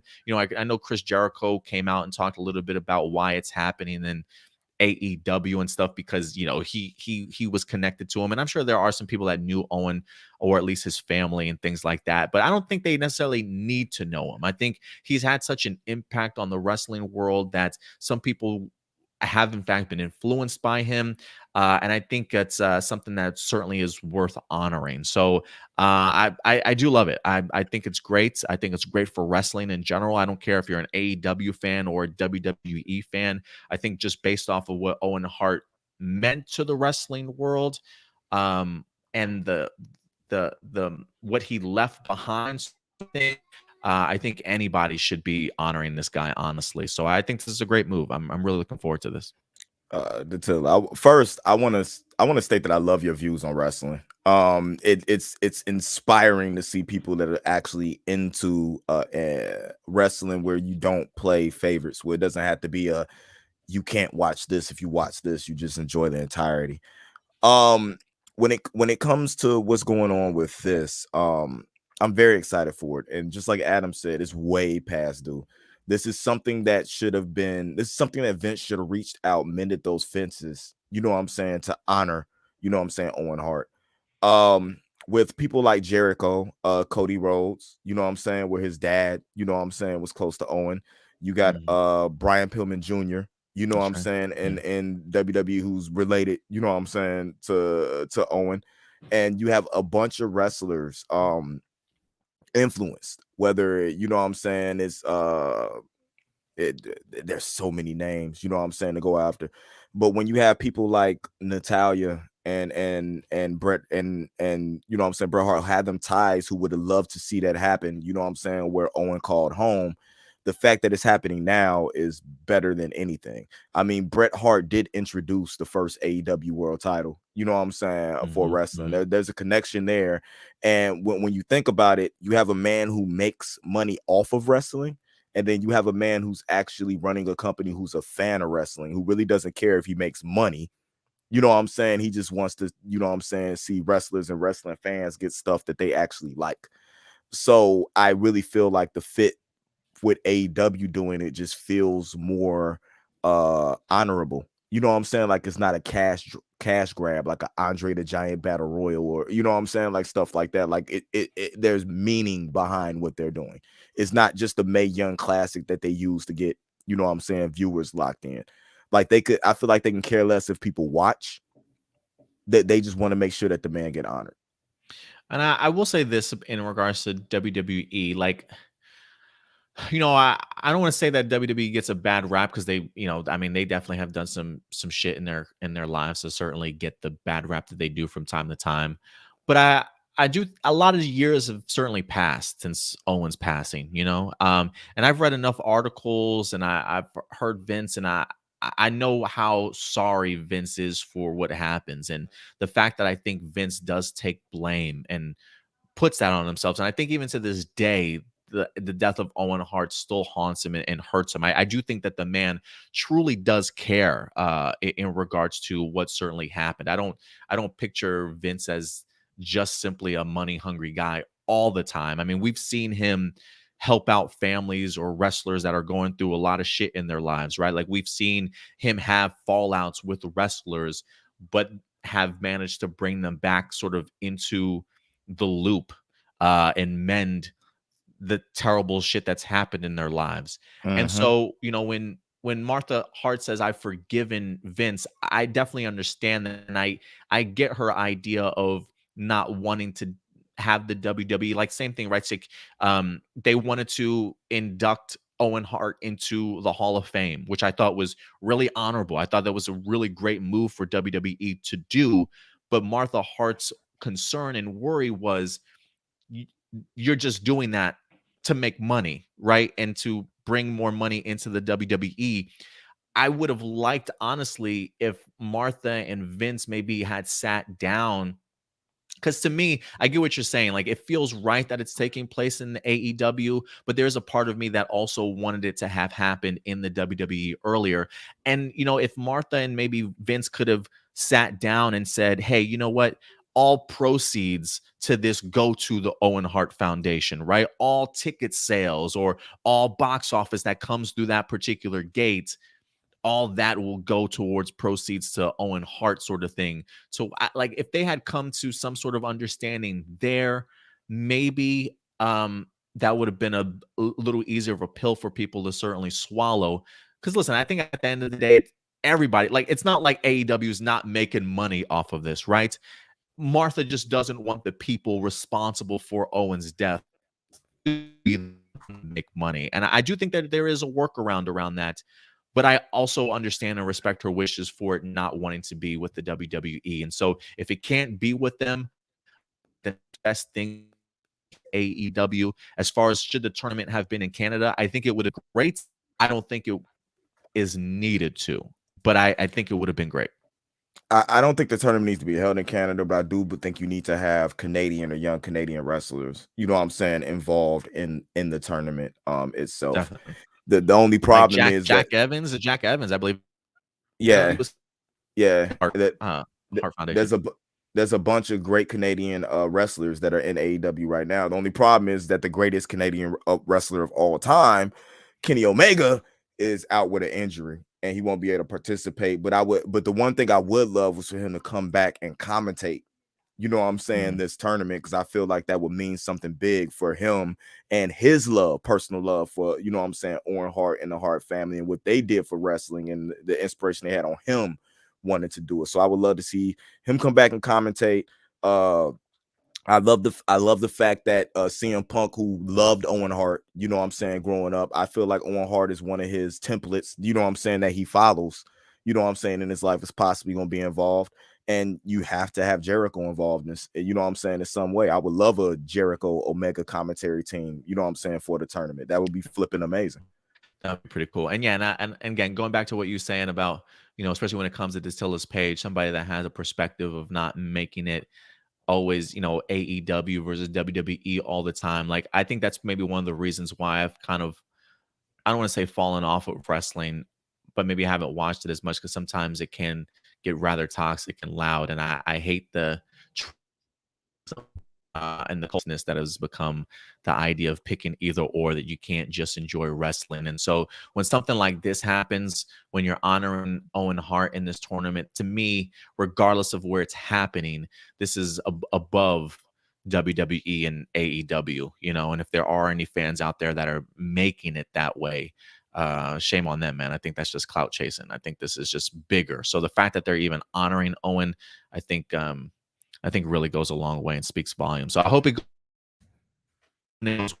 I don't watch AEW as much as I probably should, but this is probably a tournament that I'll definitely go ahead and check out for sure, definitely. But thank you for the question. No problem. I watch it weekly, but I'm only reviewing pay-per-views. It's way too much content with wrestling to try to review on a daily basis. yeah. There's a lot. There's a lot. Doomsday, he's got a couple questions. What was your reaction to the post credits when they Ant-Man and the Wasp will return with the question mark added to it? I mean, I kind of expected them to certainly return. I kind of felt that we were going to get ourselves a trilogy anyway. So it didn't surprise me. I feel like that's the norm now these days. Which when the trilogy comes out, I want to see where Adam's trilogy list changes or not when it comes to Ant-Man having a trilogy. Yeah, no, Ant-Man, no, I don't. Yeah, no, I'm sorry. Ant-Man and the Wasp just immediately eliminated it from contention. How do you think Leah McHugh's parents react? Sprite pull up the middle finger. How old is the character that played Sprite? Is that, do you know? I don't know, but honestly, I don't know. But I don't know where you've been at with kids being in movies. I've seen Christmas movies, Bad Moms. They have kids do way worse. That's true. So, yeah, Bad Moms. Yeah, I think it's one of those things. Like, if you're a parent and your kid's going into acting, I think. Look, I don't want to say, but you know, if your kid needs a role and it's a big role like that, hey, you know what, honey, you do what you got to do. Middle finger, curses. You know, I think they're okay because I'm pretty sure they probably got a brand new house out of it. So, or a brand new car from it. That paycheck made them forget anything that was in that script. That's right. What was your favorite part of Spider-Man No Way Home? I can't answer that question, Doomsday. I can't answer that question. That's spoiler territory for me. I can answer that question with no part. Ant-Man. Okay. I got you. Let's see here. Blake, what's up, Blake? We got somebody new here also. He says, so Harry, don't mind me dropping in. Saw your channel trending when I was watching old reviews of Avengers Endgame. Hey, we trending again. Thank you very much, Blake, for certainly coming through. What impact do you think Endgame and Shang-Chi has made to the cinema world and real life? This also applies to the new Spider-Man film. Good question. what impact do you think Endgame and Shang-Chi have had to the cinema world and real life? Well, if you talk to Martin Scorsese, it ruined the cinema world. Which is crazy to me, man. Which is just so crazy to me. Like the disconnect is absurd. Until one of these movies won an Oscar, nothing. I really don't Mm. think they made that much of a impact. You see people get mad about them, but it's coming to the point where if these movies keep going the route they're going, you're not going to be able to deny one of these movies winning some type of award like that. Like, I really feel like No Way Home, even if it doesn't win, it should be nominated just because of how well this movie was put together, and the fact that it lived up to the hype. Because there's a lot of times where a movie gets this much hype, Eternals, Black Widow, um Wonder Woman 2, 1987 or whatever it was, and don't live up to the hype. You know what I'm saying? But the Endgame and Spider-Man No Way Home exceeded that. So they should, if they can make that change, that'll be good. If they can't, it's cool. If WandaVision and Loki win a bunch of awards, we should be able to get, you know what I'm saying, an Oscar for this. When it comes to Shang-Chi, I think Shang-Chi at least definitely continues to show that it doesn't matter your race for sure. If you've got a compelling story, um, you can propel yourself to stardom, man. I think it's just eye-opening in the sense of that anybody at this point in time can be a lead actor. Doesn't matter sex, genre, or sex, gender, or religion, whatever the case may be. I think Shang-Chi just continues to open up the doors for more inclusivity and more diversity. And I think it lets people know don't be afraid of diversity. It could be just as successful, especially when you've got it backed by incredible talent behind the screens that are writing and directing this type of stuff. Also, that diversity doesn't hold you back from success, or at least it certainly shouldn't. As far as Endgame, I will say the impact that has definitely made on the cinematic world, and maybe not necessarily Endgame, but just what Endgame helped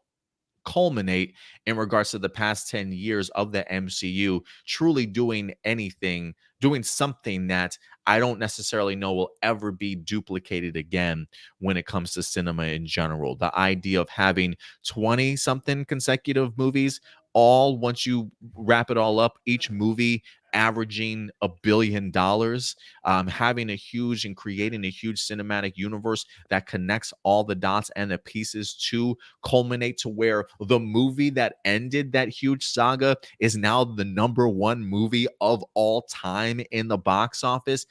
That's just groundbreaking and ground shattering, and it's something that will never be duplicated again. And people compare it to the westerns like it's a trend that eventually it's going to die off, and maybe eventually will, maybe it certainly will, maybe in another 10-15 years or something like that. But Endgame just really showcased, if you plan things out accordingly, you can have big event films, and really anything is possible. I feel like they've really did an incredible job.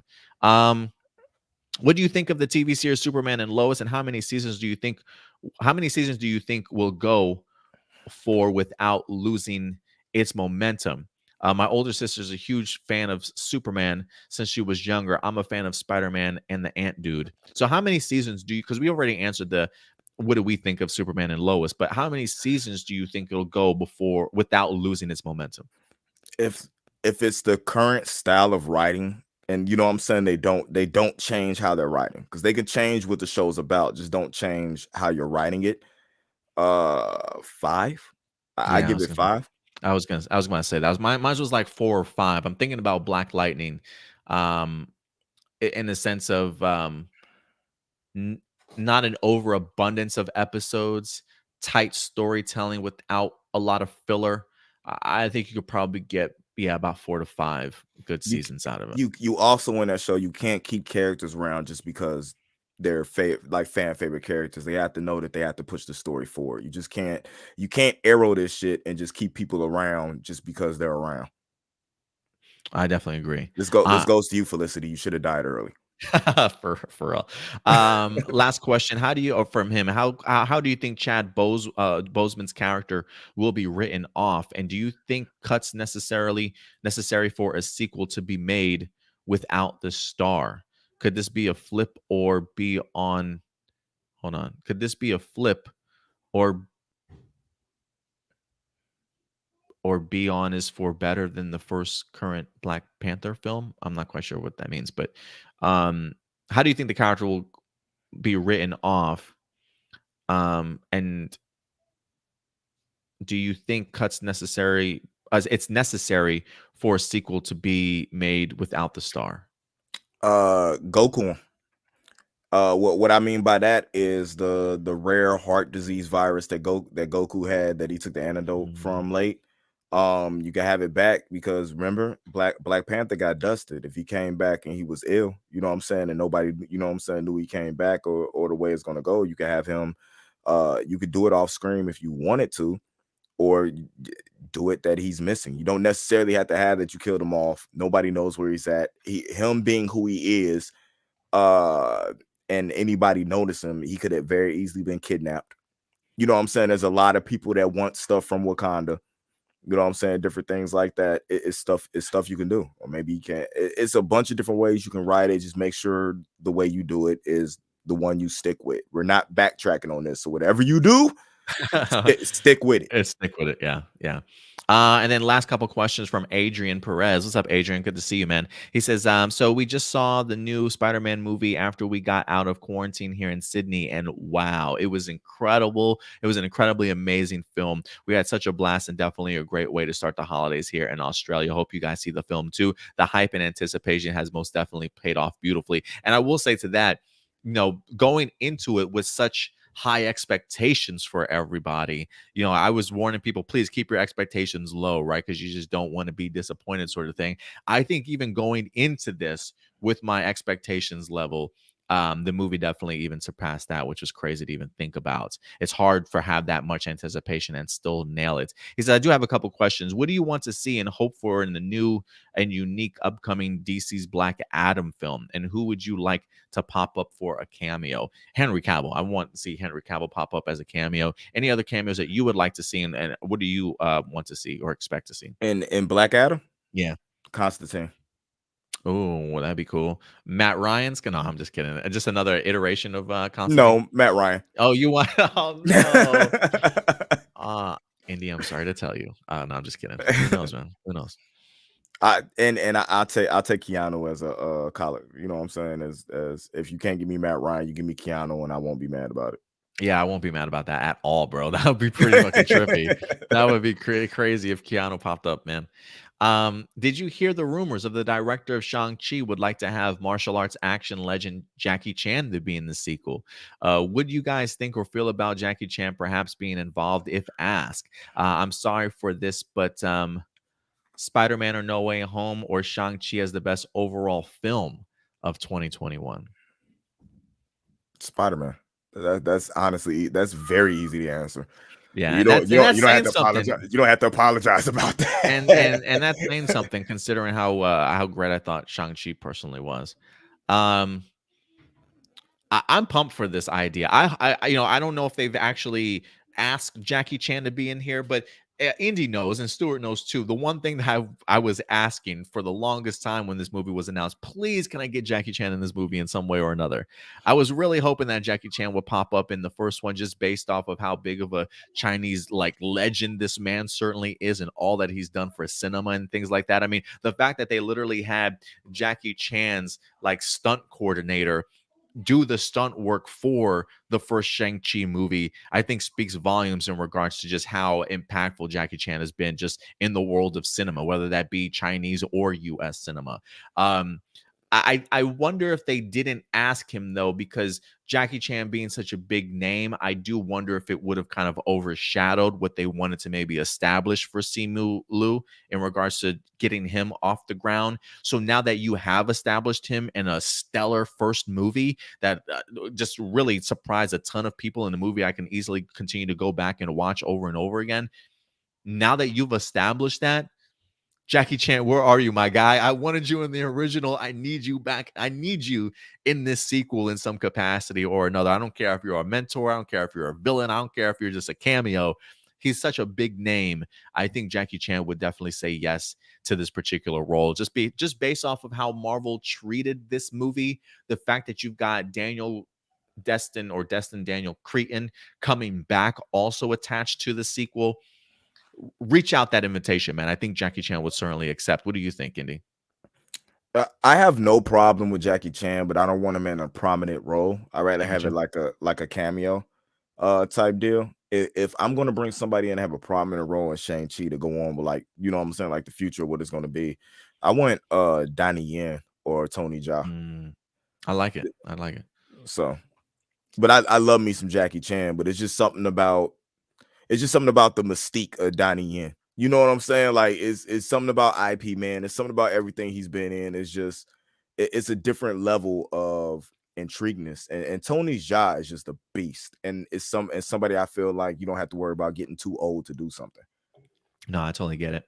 But great questions, guys. Great questions. That will actually wrap up all of our questions for live viewer questions today. So thank you very much, guys, for certainly coming through each and every week with great discussion topics for sure.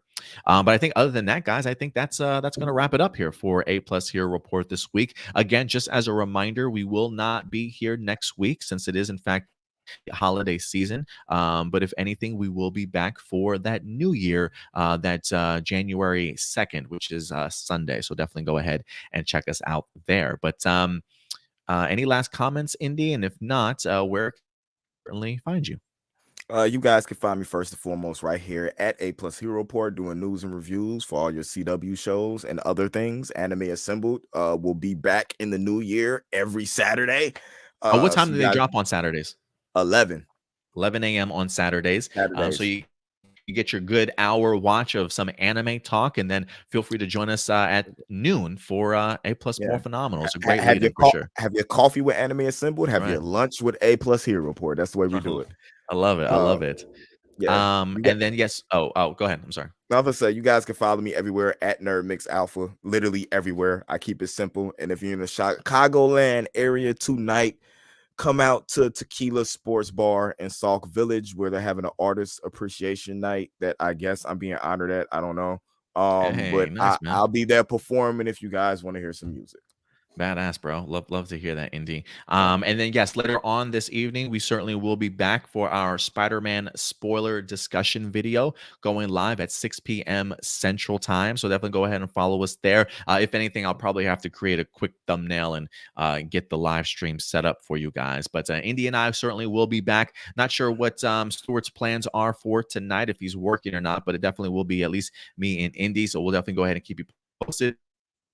Want to follow us, you certainly can right up here at APlus Opinions. Very active on Twitter as well as Facebook page. Definitely follow us there as well. That's where we post all of our news throughout the week. Keep you guys up to date in regards to what's going on in the world, and then we take those articles and discuss them here for you guys each and every weekend. And of course, if you haven't subscribed to us yet, hit that subscribe button, guys. It definitely goes a long way. Hit the like button also, and leave a comment after this video streams if you have any other questions, discuss any other topics. But other than that, guys, that's going to wrap it up for us here today. But until next time, do us a big favor. Take care of yourselves.